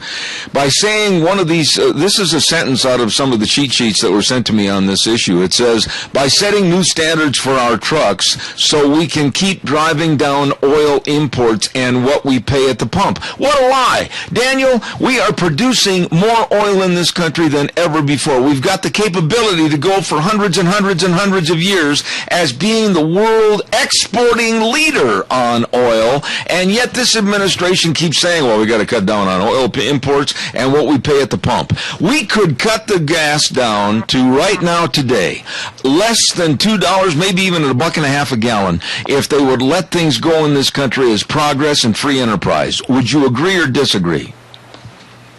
Oh, yeah. I mean, when you look at the oil and natural gas boom that is occurring, it is occurring on private lands, it's occurring on state lands, it's occurring on places that are regulated by state regulators as opposed to places that's regulated by the feds.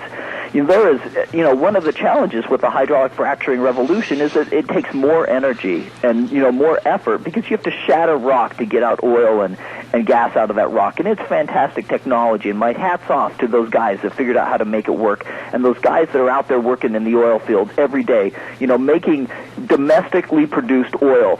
But you know what? There's a heck of a lot of oil out there on federal lands that's easy to get to, that's conventional oil that all you have to do is punch a hole in the ground, and you could be producing it, and it's a piece of cake. But you know what? That stuff's off limits, and that's why that the administration is full of it when they say, we should reduce, imports.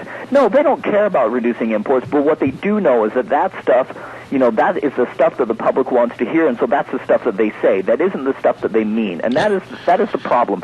These guys, the things coming out of the administration, any time that it's related to energy, it's just pure lies. I agree. And, anyway, it just really ticks me off. I agree with you, and we have a caller. Good morning, sir. You're on the air. Good morning. Back in World War II, the Germans took coal and was able to break it down down in the atoms and separate them, and then they was able to pull gasoline or diesel out of the coal.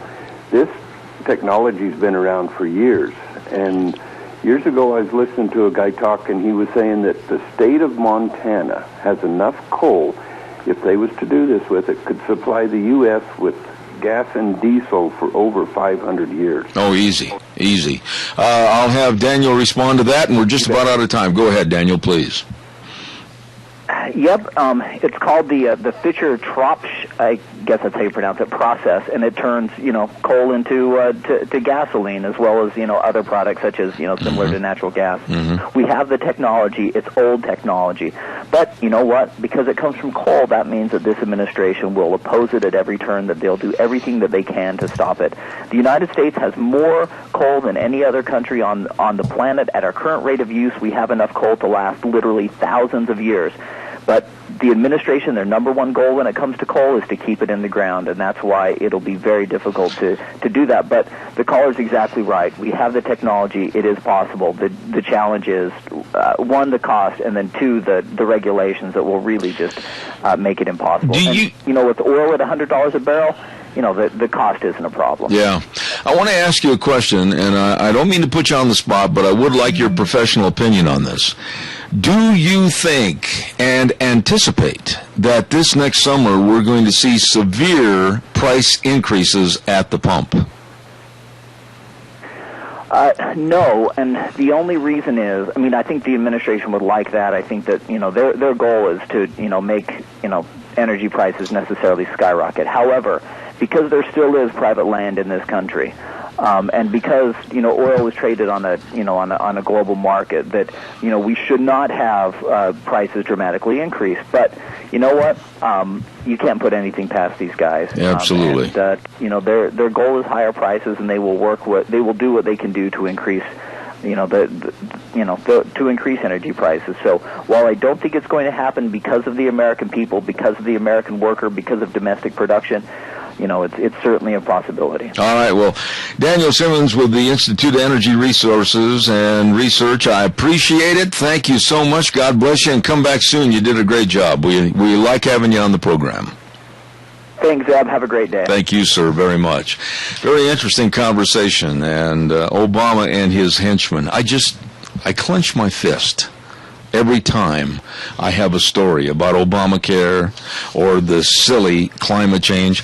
One of the editors for the Times News, I'm going to invite him on the program. He's an avowed climate global warming enthusiast, and he writes editorials to that degree in the paper, and I can't wait to get him out here and just have him back up into a corner with standard facts about cyclical global warming that they don't pay much attention to, and then also what's happening with Obama and trying to determine new rules and regulations for basically cap and trade on energy, which is going to bankrupt the entire American system.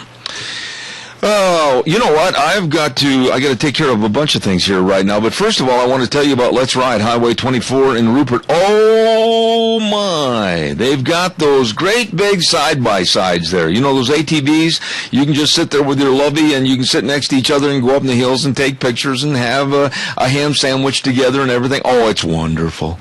They've got all the side-by-sides right there at Let's Ride over in Rupert, in between Rupert and Burley, actually. And they've got a great big selection of ATVs that are on sale right now. You better check it out. Dirt bikes for the young at heart. They've got it all for you. And the best doggone parts and service department anywhere. These people know what they're doing. They can help you. That's where the fun is sold. Let's Ride Highway 24 between Rupert and Burley. Open Tuesdays through Saturdays, 9 to 6. It is time for Michael Rogers with his weather update. Hello, everyone. Michael Rogers for MichaelRogersWeather.com. Got the snow in the forecast today. When it's over said and done, should have an inch on the ground. It is a fast-moving storm, so this thing is going to be done here, I'd say about 9, 10 o'clock. Now, the winds are going to be a problem today. They're going to be about 10 to 20 gusts to 25, possibly 30. Some areas you can see wind gusts as high as 40 miles an hour.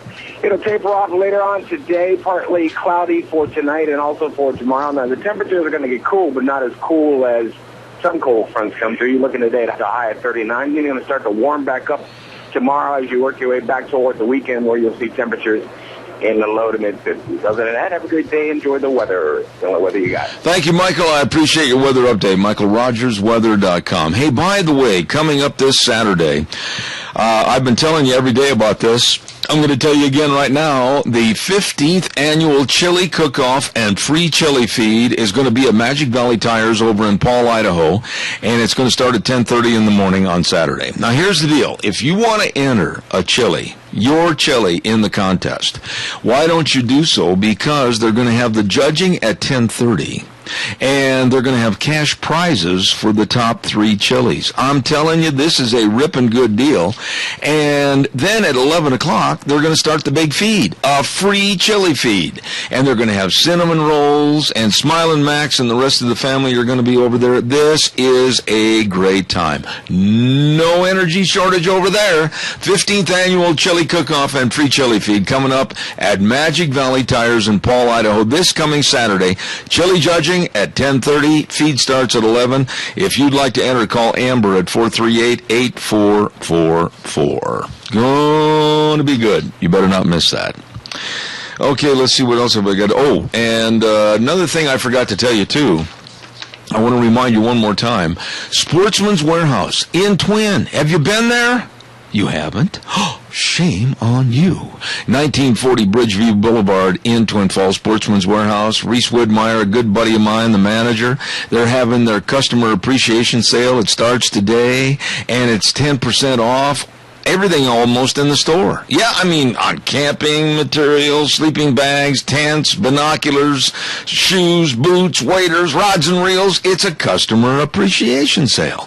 10% off. You better get in there today to Sportsman's Warehouse, 1940 Bridgeview Boulevard in Twin Falls. Really nice people.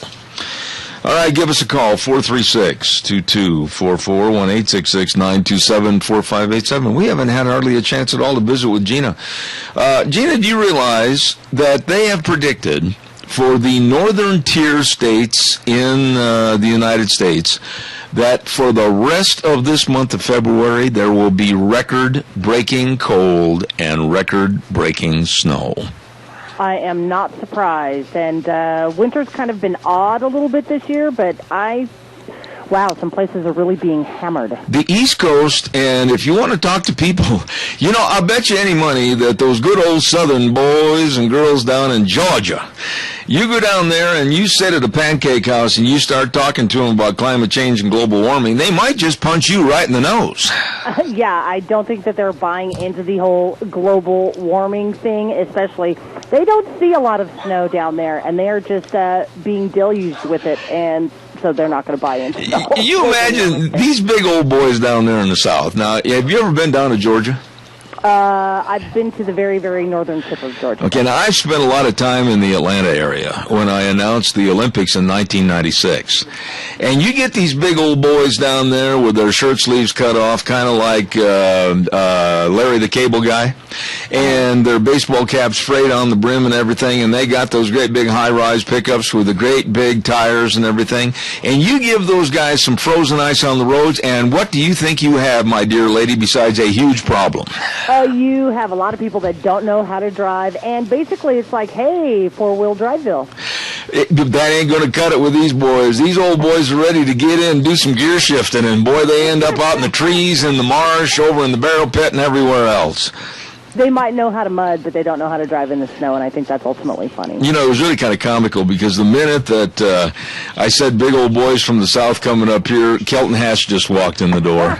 And he's trying to be cool because he's got his shades on and he's got his frayed baseball cap on the end of it. You'd think he'd buy a new one or the Fish and Game would give him one. And he's going to be on next hour, so we've got the Idaho Fish and Game report coming up. Cool. All right, we're ready for that.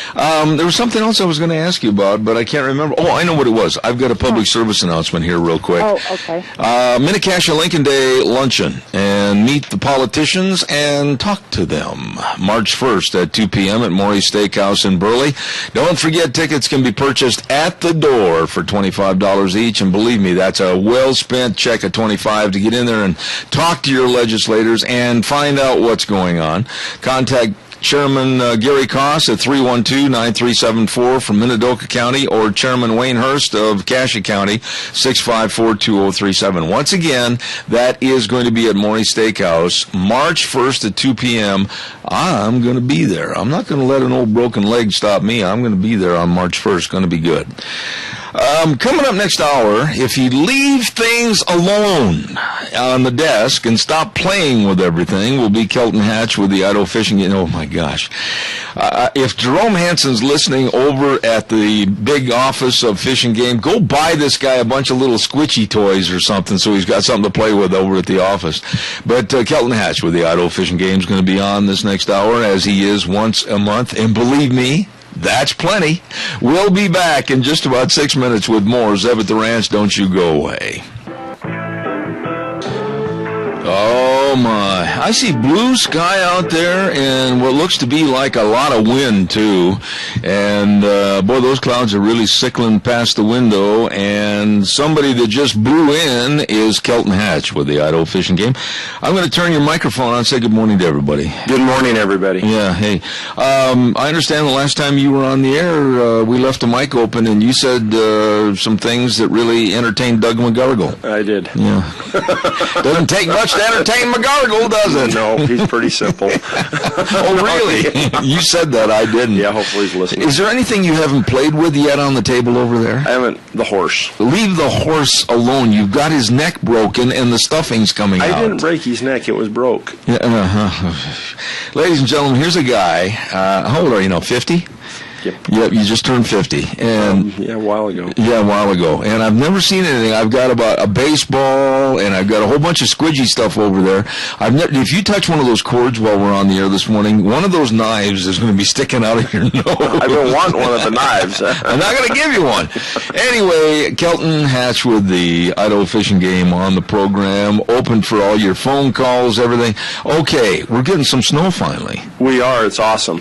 Yeah. How is it up south? You know, the moisture, we haven't got a lot of snow depth, but, I mean, we're getting a lot of moisture. And better than we were. Well, a ton better than we were. You know, I mean, a lot of our water comes out of southeastern Idaho over there, in the Snake River and stuff, but it's really nice because we need to have this snow just to increase the reservoirs. Reservoirs are really low, and you know, this helps everything out there. We were really concerned about this winter. It actually hit at the right time for us. Yeah. And the reason I say that is because if we'd had an early winter in November or December, got lots of snow, I think we'd had a lot of dead deer.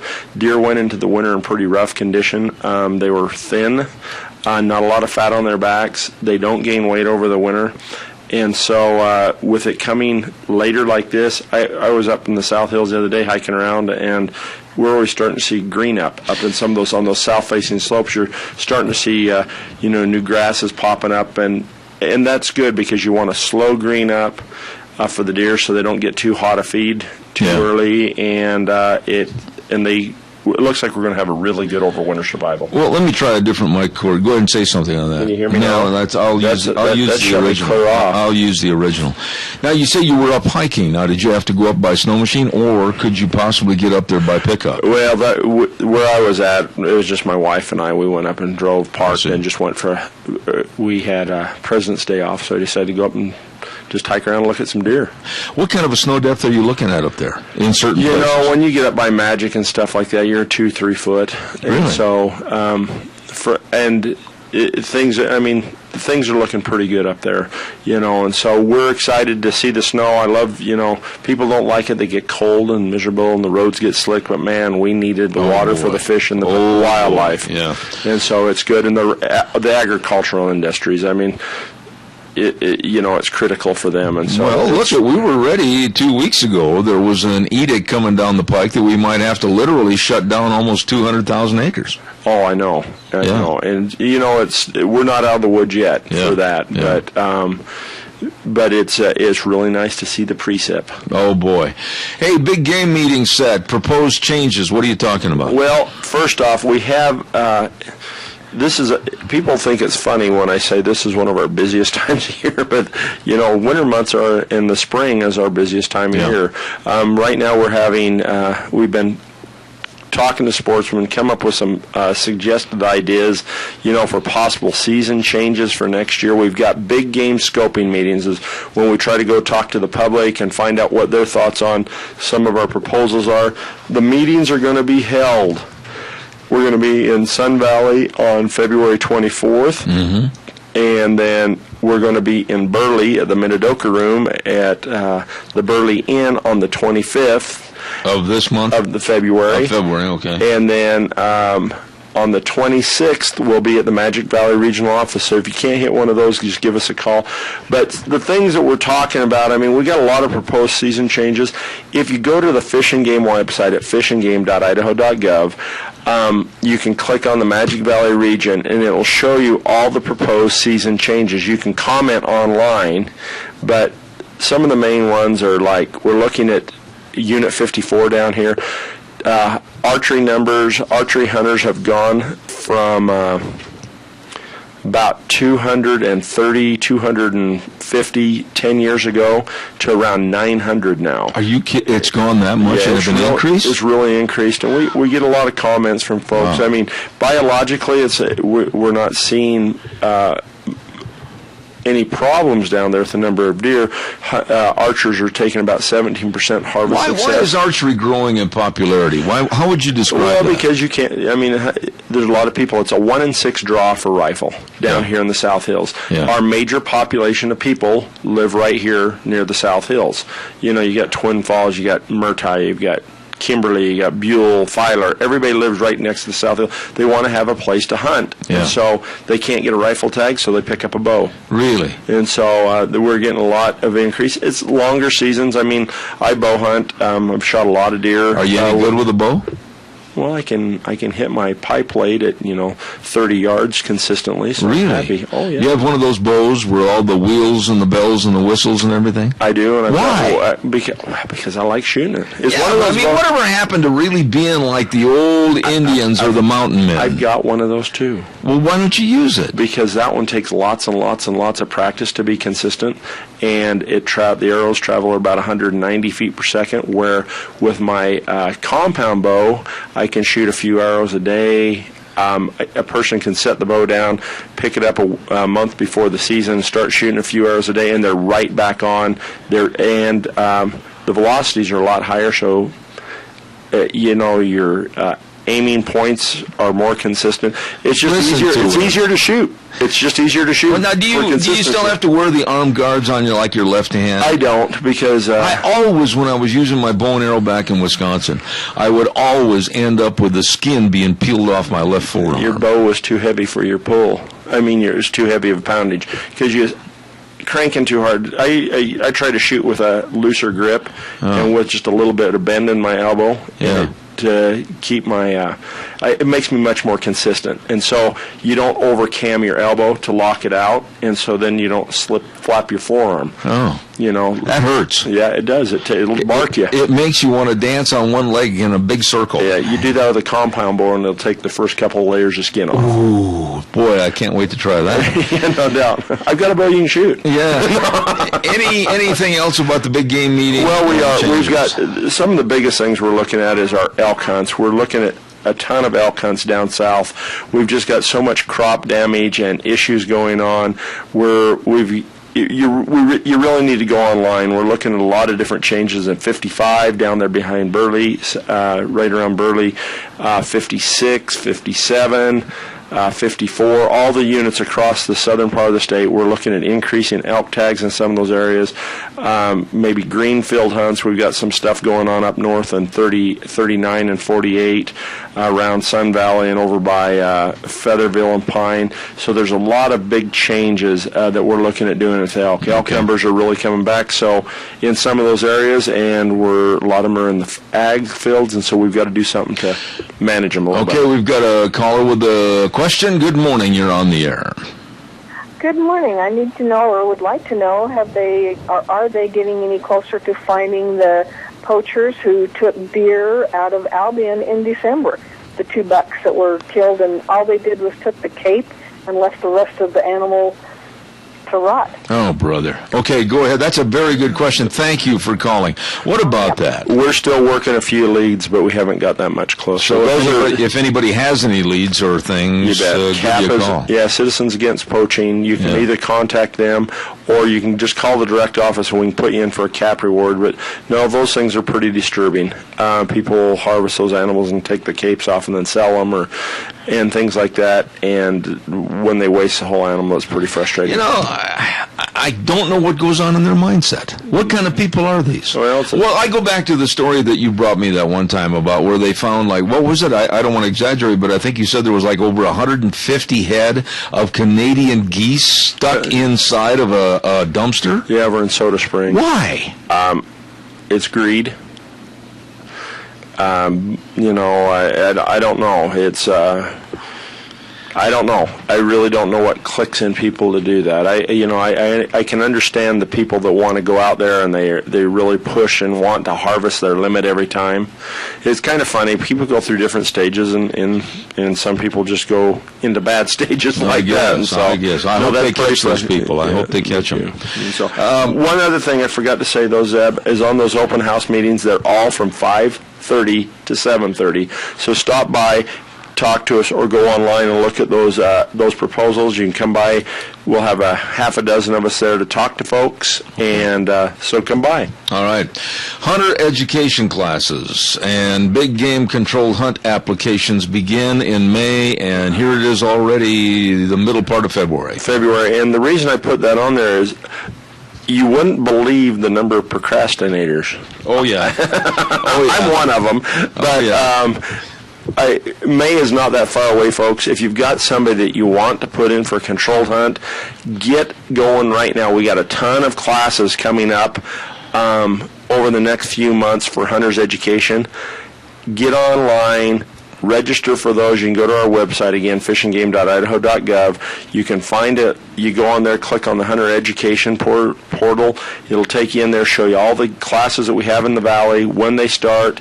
If there's not one in your area, give us a call, and we'll try to get somebody to set one up. But get that done now so we're not so pressed just before controlled hunts. Okay. What about the kids, going back to the hunter education classes? Are you getting new blood involved? Are you getting the kids wanting to be hunters? We are. I know a couple of years ago you told me that both hunting and fishing, there were low numbers. Well, it's still low for the recruitment. Our biggest recruitment is right now is, folks between that 20 to 40-year-old area. It's pretty amazing. And a lot of women. About 20. When we look at our online classes and stuff like that, close to 30 to 40% of the new hunters are female. Really? And look out, husband. Yeah. They're just getting to be better shots so they can whack them. But no. but I always joke about that because I'd never want to tick my wife off because she'd get me at 300-400 yards on a dead run. But there's a lot of folks, a lot of those middle-aged or young adult-age folks that are missed out on it. Were involved in sports or didn't have people that were hunting, and so we're actually starting a new class at CSI this year. It's going to be a basic wilderness locavore. Now that would be fun. And it's going to teach people how to hunt. Really? We're going to. That'd be good for anybody. Oh, it is. If you've never hunted and things like that. Take a fat guy on crutches? Sure. Okay. We always use bait. I'm sure. Sorry. Last time you're going to be on this program. But no, it's going to be. We've been working with. What are you going to do? Decorate the arena and turn it into kind of all the shrubbery and the habitat and everything? No, actually, we spend 2 nights up in the mountains, and we're going to go in. They'll do fire starting and survival techniques, and then we'll do the hunter ed course up there. And then we're planning on going out and harvesting the deer and teaching people how to gut and skin and pack and then butcher and cook. There you go. And so it's just to try to meet that need of all these people that, they love the outdoors. They moved to Idaho. They never had the opportunity to learn to hunt. They don't know who to talk to learn to hunt. They're embarrassed about talking to their buddies or something like that to go hunt. What are you going to charge for something like that? I don't know. It's going through the CSI registration, And so they'll be registering the students, and then we'll just be up there helping them on segments of the class. And so, surely you got to have a regulation on numbers. Well, yeah, I think it caps out at 20, Really? 20 or Okay. 25. And That'd be a fun class to attend. You bet. I think it'll be fun. It's going to be, I think it's 4 or 5 weeks. Okay. And so we'll have 3 or 4 night classes, and then the big camp out and the hunt. Big camp out. Eat what you kill? Well, probably not everything we kill. Pork and beans are hard they're hard to shoot. Hey, don't forget the Chadwick. Oh, the Chadwick Sports Grill, 139 West Main in Burley. Oh, what are they having today? They're having chicken paprikash.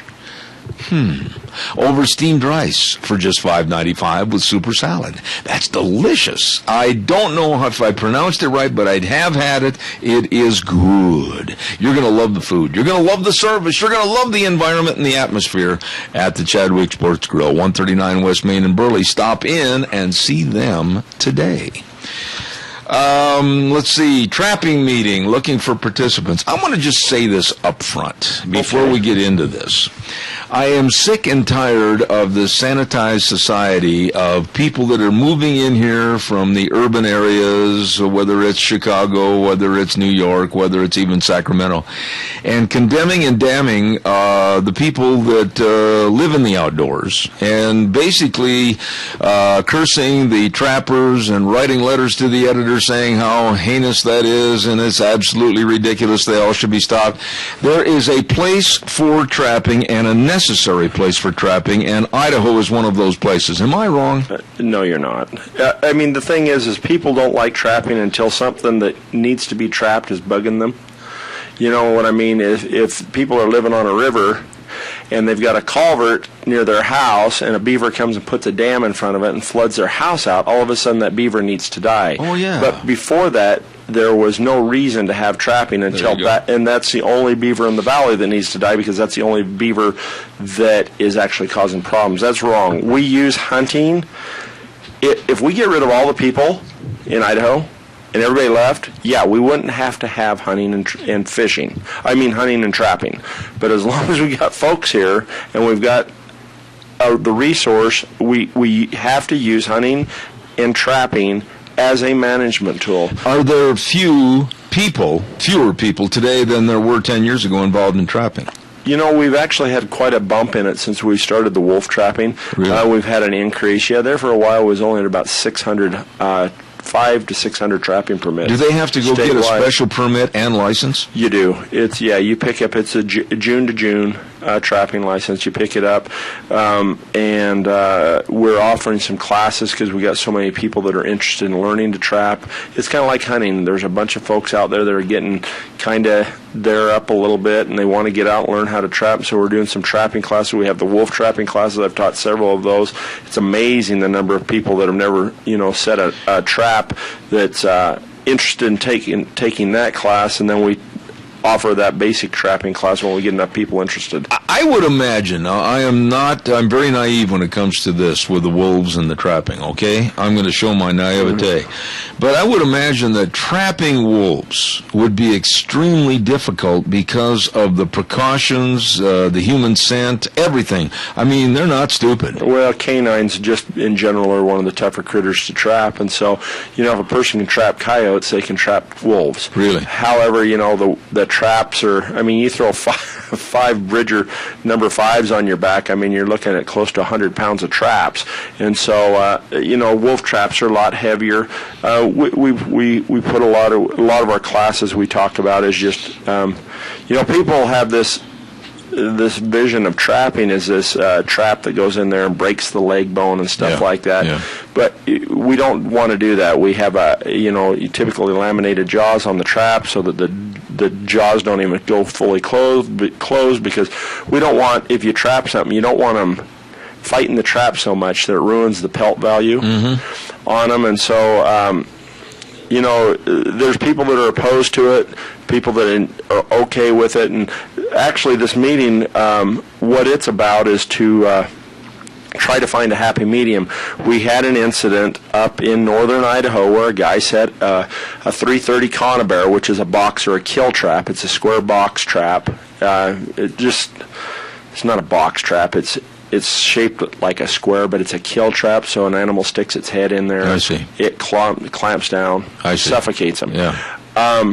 He put it in a real dumb area, to tell you the truth. He wasn't using very much common sense. He put it in a nature area near a popular jogging path. Oh, double. And this young lady was up there running, and her black lab got his head stuck in it, and she'd never seen a trap. She didn't know how to do it, and her dog expired while she was there trying to hold it, and help it, which is devastating. It's terrible. And my family, my boy and I we do quite a bit of trapping, so we do trapping, and so we do a couple things to avoid that. Number one, I don't set 330 conibears anywhere a dog can get stuck. Number two, I post signs where I'm trapping. I'm not running 100-mile trap lines either, but I've got some short trap lines, and I just put a little sign up, trapping going on in this area, so that people know. But what the meeting is we're looking for some participants to come in and talk to us about, we're looking for some bird hunters, we're looking for some just recreationalists that don't hunt and but want to come in, and we're looking for some trappers to come in and sit down and talk things out on what the rules that people would like to see implemented. And we want that recreational public to come in that don't trap, to give us some ideas on what they would like to see and be able to talk to the trappers. So everybody's got to be pretty level-headed that's going to do this, because otherwise it could get into really being ugly. But we don't want that to happen. We need to sit down and we really want to work things out. There's a lot of states that don't allow 330 conibears set above ground. We recommend if you use a 330 conibear, it has to be set in the water, should be set in the water, just because your black lab usually doesn't swim through. That's right. They swim, but they're not going to dive under to get stuck in the conibear. Leg holds, snares, we're actually right now in the process, Zeb. We've got some videos coming out on how to release your dog from a snare or a foothold trap. Okay. We're developing brochures that will be at the front desk on how to release your dog from traps and how to identify trap lines, where they're located typically, so that people's dogs don't get in there. And then we're trying to do more education with our trappers to do a little bit more marking. I've got a buddy, he's had his pointing dogs when he's out checker hunting locked up in traps 3 times this year. Okay, but now let's emphasize I'm almost time for the break. When is the meeting and where? Well, what I would like folks to do, if you're interested in participating, is just call me at the office. 324-4359. Look at that, flowed right off the top of my head. You can talk to myself or Josh Royce. Okay. We'll put your name down. We've got a lot of people that are interested. And then you'll call them for the meeting. Contact them when we get the meeting date set. All right. So there's no definitive time right now, but once you get an opinion from everybody, then you'll call them. Yep. We're looking at probably mid-March is probably when it's going to be, and we'll have it at the regional office. It'll be one evening. Hopefully we can get through this stuff that we need to get through, and we just need some level-headed folks that are having interest. Level-headed. So you're not invited. Thank you very much. You would be. Next half hour, we were going to be talking to Kelton Hatch, but he unavoidably has another appointment. We can't leave him on the air anymore. No, shrub planting, Blair Fire, Cottonwood. We're going to be talking about fishing and something about a new state record perch. We're going to talk about that. And then trout in the classroom, and that's already started for this year? Oh, yeah. We're going great that. Guns. And then the Hagerman Bird Festival, a great success. We got a lot of things to talk about, plus your phone calls. And right now we're going to send it back over to our main studios. We will be right back. And now back to Zeb at the Ranch on AM 1230 KVAR. To reach Zeb, call 436-2244 or toll free 1-866-927-4587. And now, here is Zeb Bell. Thank you very much, and we're on the air for our monthly tour of what's happening with wildlife with Kelton Hatch in the Idaho Fishing Game. Hey, that's a new title. What's new with wildlife? Yeah, there you go. All right. Now, we talked about the trapping meeting. What about shrub planting? Nobody wants to go up on the mountain with a shovel and bend over and put shrubs in the ground. What's going on About here? 500 people a year volunteer to do that. They do? 5, 6. Well, we've had as many as 1,400 people up there. You're kidding me. No, there are a lot of people that like giving their time to wildlife, and so we have kind of a set pattern, or anybody just take a shovel and go dig? Well, we talk to folks on getting how to get them in the dirt. Or you have to dig quite a ways down, or no? We usually use a planting bar or something like that, but so you don't J-root the plants and stuff. J-root? root. Yeah, so you want the root to go straight down instead of be shaped like a J, because if you J-root it, the root can't go down, and all of them die if You they're saw a J-rooted. doctor about that problem, didn't you?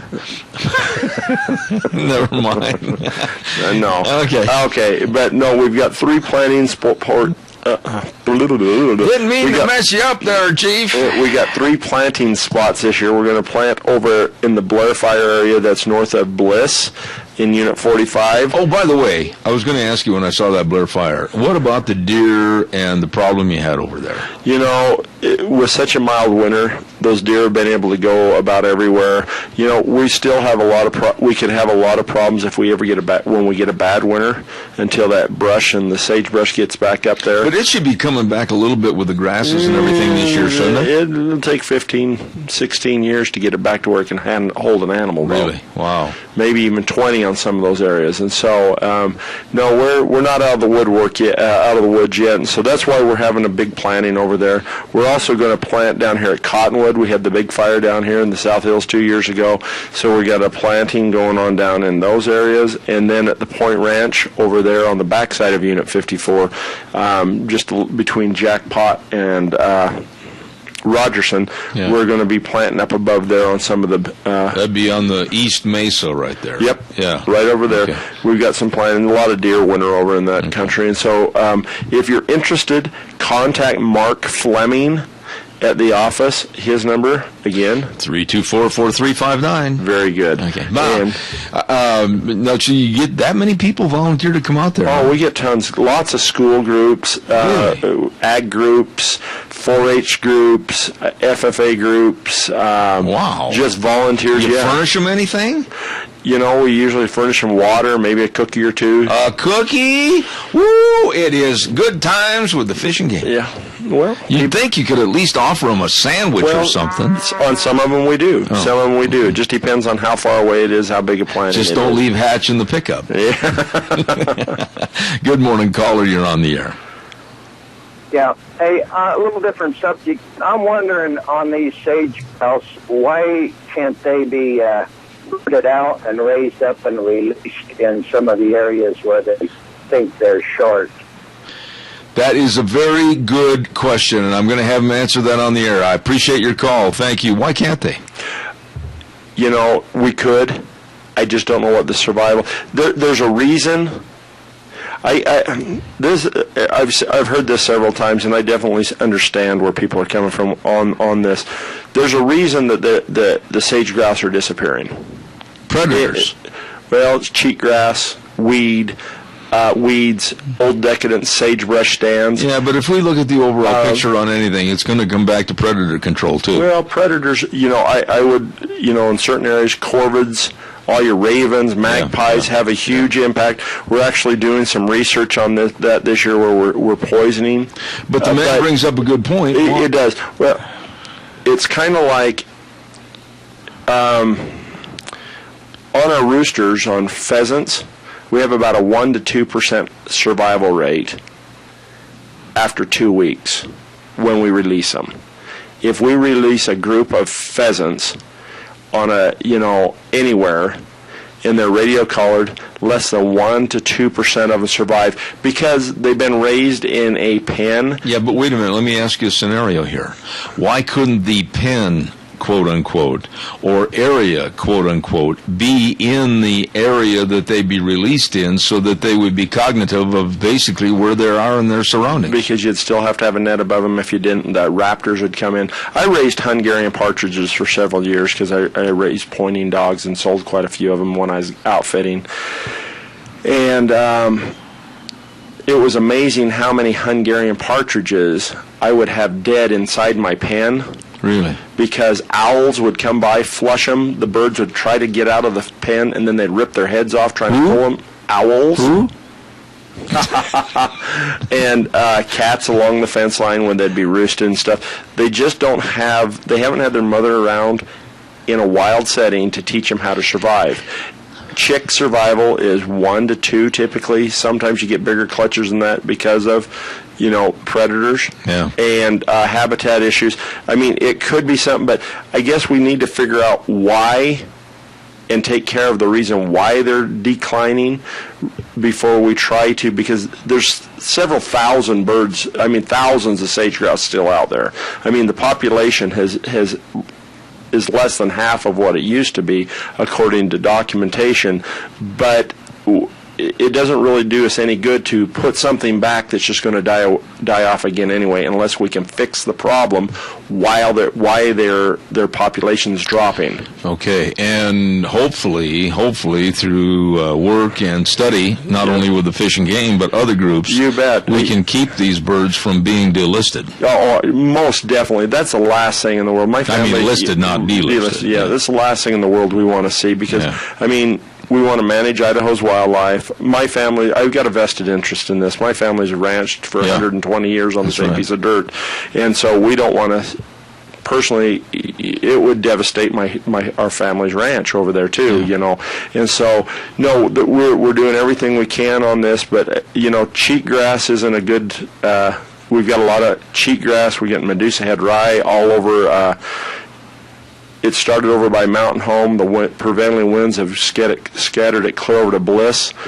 Major fires have really had an impact. It was amazing. I was out hunting chuckers out on the Jarbidge and near 46, and big coveys of sage grouse, but the only place you could find them was right there on the canyon ridge in some of the younger sagebrush. Really? And so we need to get more habitat projects where we can go in, and we need small fires, or instead these catastrophic fires, to regenerate some of this old decadent sagebrush, because it's 100 years old, some of it, and needs to be a little younger. Okay, but it was a good question. It was a great question. No, I had one of my best friends ask me that just the other day. Why can't we just, charge a little bit more for sage grouse permits, and then take that money and raise chicks and release them? And it's an option, but I would really like to see us figure out what the reason is. Yeah. Because otherwise we throw them out there and they die anyway. This next subject that we have on our cheat sheet here this morning, I want to give a little preview to what we say by mentioning, I hope that Doug McGargle is listening, because it's been now going into this year, 2014. It will be the 8th year that he has promised to take me fishing, and fishing, according to you in this statement, is great, with a new state record perch, but I doubt if we'll hear from McGargle. Probably. You'll have to get on his wife's agenda, so then if you can get her to get you on the agenda, then he'll get a hold of you. Are you telling me? I'm joking. Are you serious? Oh, my goodness. But really, what about this new state record perch? They take it through ice fishing? It was. It wasn't in our region. This was over on Cascade Reservoir, but I figured folks would be interested in hearing about a new state record. How big was it? Let's see. It weighed 2 pounds, 11 ounces, was 15 and a half inches long. A perch? A perch. The last record was 2 pounds, 9.6 ounces, and 15 and a half inches long. So this one's a little fatter. Woo. And that last perch was caught in 1976. And this one was caught this winter? Year, just recently, yeah. Really? And so when that bobber went down through the ice and almost pulled the whole shanty. Well, yeah, because those are pretty little rods they usually use for that. Yeah, and when they come snapping back, something's going to get hit. Yeah, but 2 pounds, 11 ounces, that's, not that far off a biscuit off 3 pounds. So no, that's pretty darn big. And so that's pretty good fish. Now, fishing's been really good. Oakley's been fishing well. Salmon Falls Creek, was a little slow at Magic this last week. They had an ice fishing tournament up there. It was a little bit slow. They did catch some perch. Is there some ice out there? There is. And the Big Wood Reservoir is still fishing pretty well. You don't want to drive out there or anything, though. I'm kind of...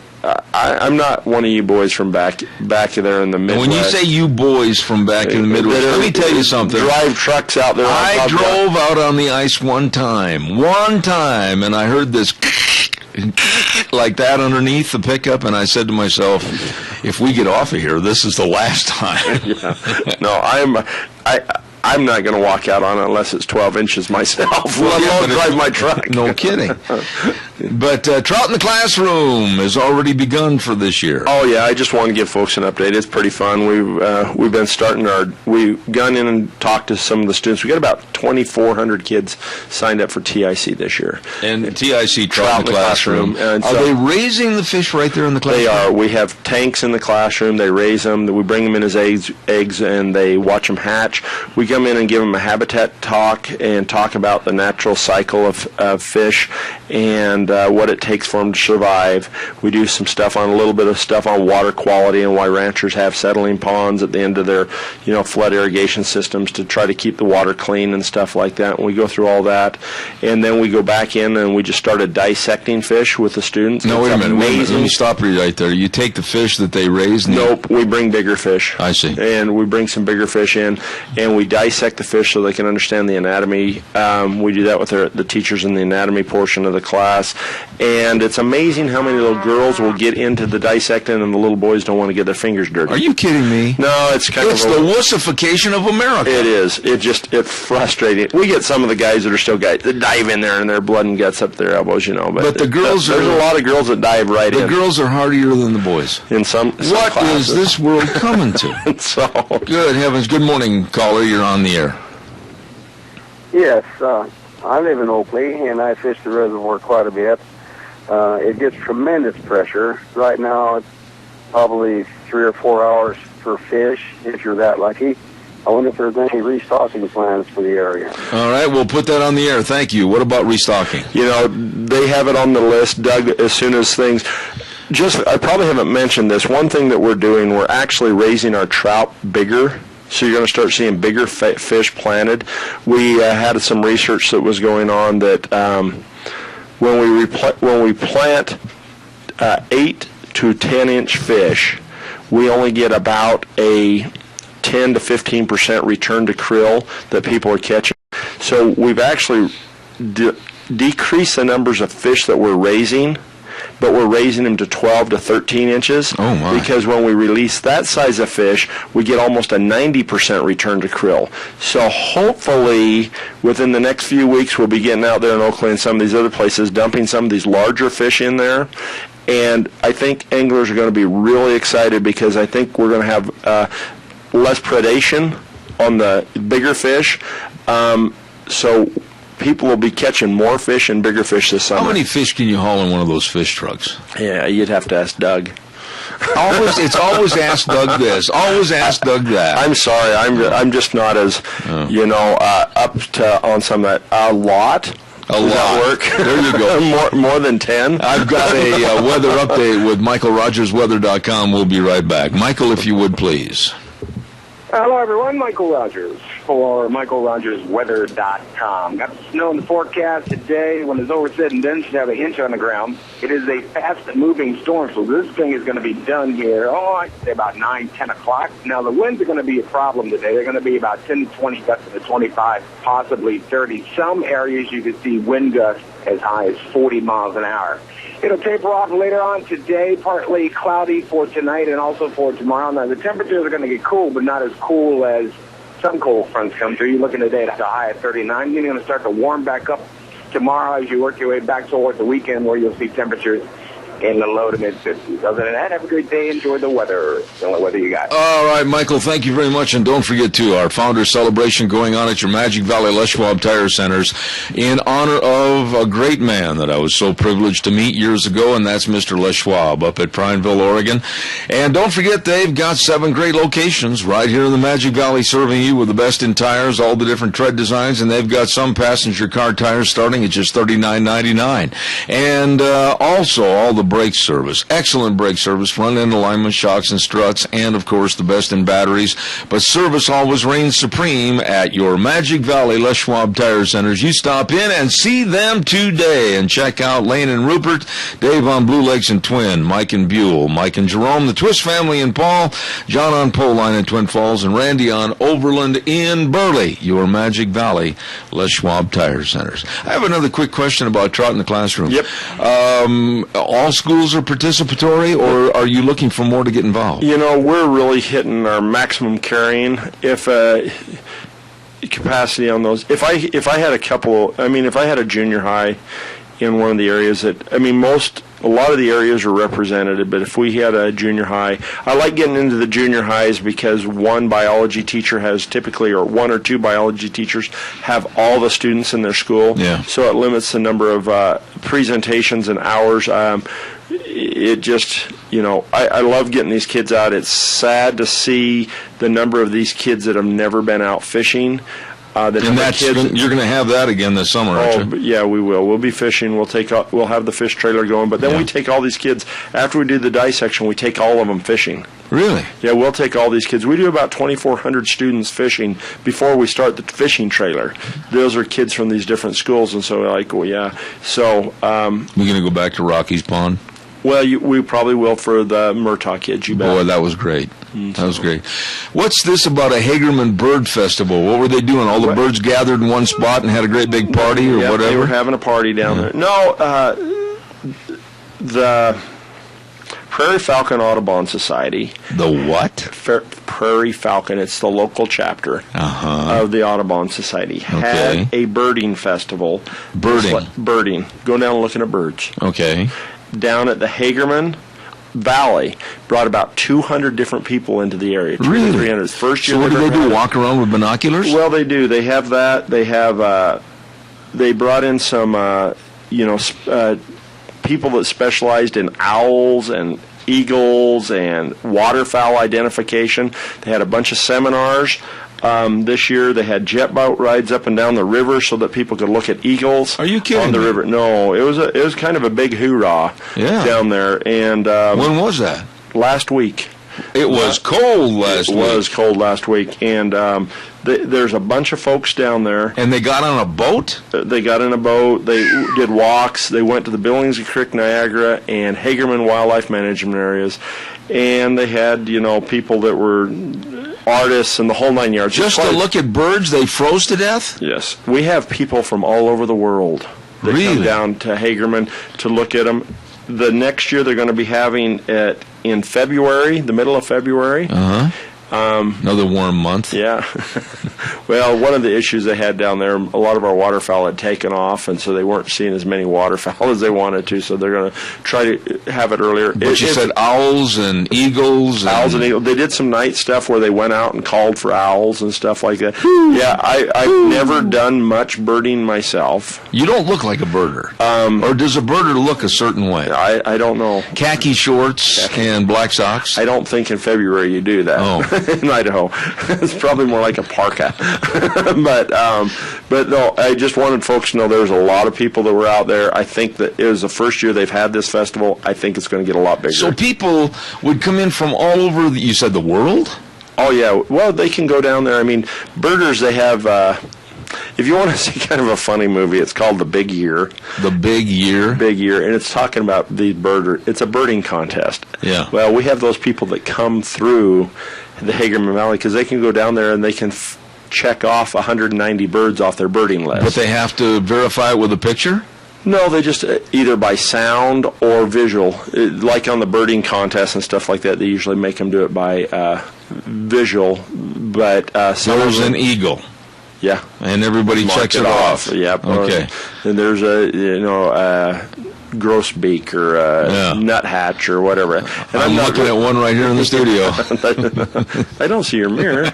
No, but there's a lot of folks that use those areas. If anybody, do they have a preordained checklist of the birds that very possibly they will see? Oh yeah, they do. Mm-hmm. In Hagerman. In Hagerman. And people come from all over. It's part of the Idaho birding trails. Birding trails. Yep. It's one of the. This sounds strange, but nothing you say sounds strange. Weird, maybe, not strange. Weird. Well, it's the fastest growing demographic of outdoor users right now. Are you kidding me? People that are non-consumptive wildlife users. They can't drink while they're birding. Not non-consuming. Well, I guess it is same thing.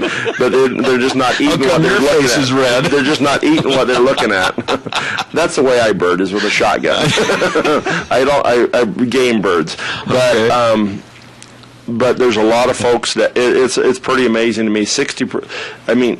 out of the state, we bring roughly $1.6 billion into the state's economy each year from hunting and fishing and wildlife viewing. Yeah. A third of that, just a little more than a third of that money, comes from wildlife viewing. So do they get like special discounts at motels around the area and everything because they belong to the Hagerman Bird Festival or something? No, but the Prairie Falcon, the Audubon, and a lot of these other groups, they do have discounts. Now, you know all these birds. You can tell them what they are, don't you? I don't go down. I know. We've got other guys that can do that. Really?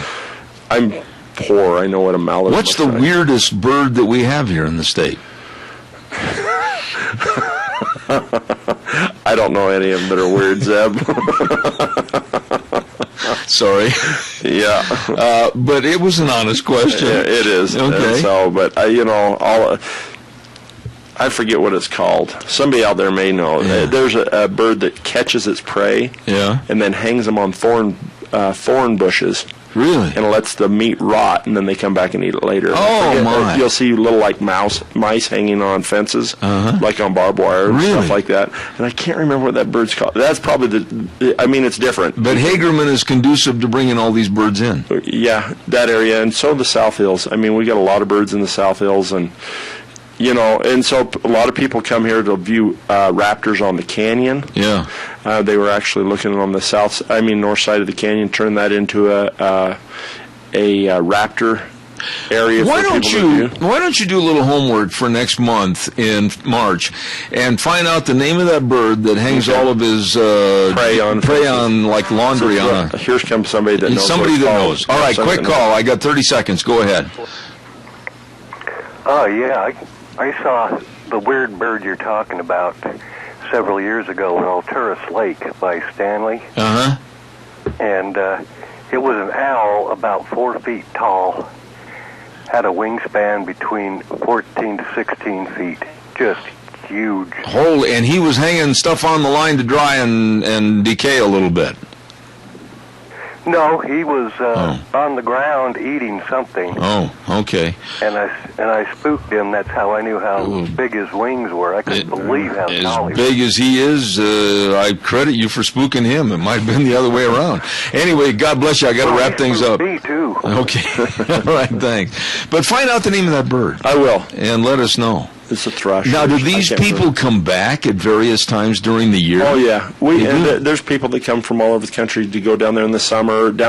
Hundreds of people come down there in the fall because when the waterfowl gets on the Hagerman Wildlife Management Area down there, because it's kind of do you have tours?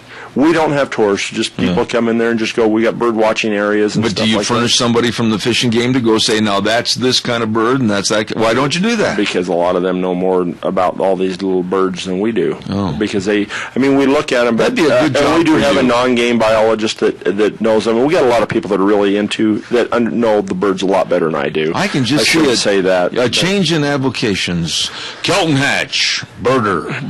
Yeah. We got to go. Hey. It was good talking to you. It's been fun. I'm not going to limp up to the back door and say goodbye. I'll say goodbye from here. Well, that's good. Okay. Anyway, I hope you have a good month. I hope we have a good month. More snow and water. Yeehaw! Let's get some more. All right. Zeb at the Ranch going to wrap things up for today, and we'll be back here tomorrow on Thursday. Thursday already this week. My goodness, how time flies when you're having fun, except when Kelton's here. And we'll be back tomorrow at 8:06. Zeb at the Ranch, and the way things were are the way things ought to be. Have a good day.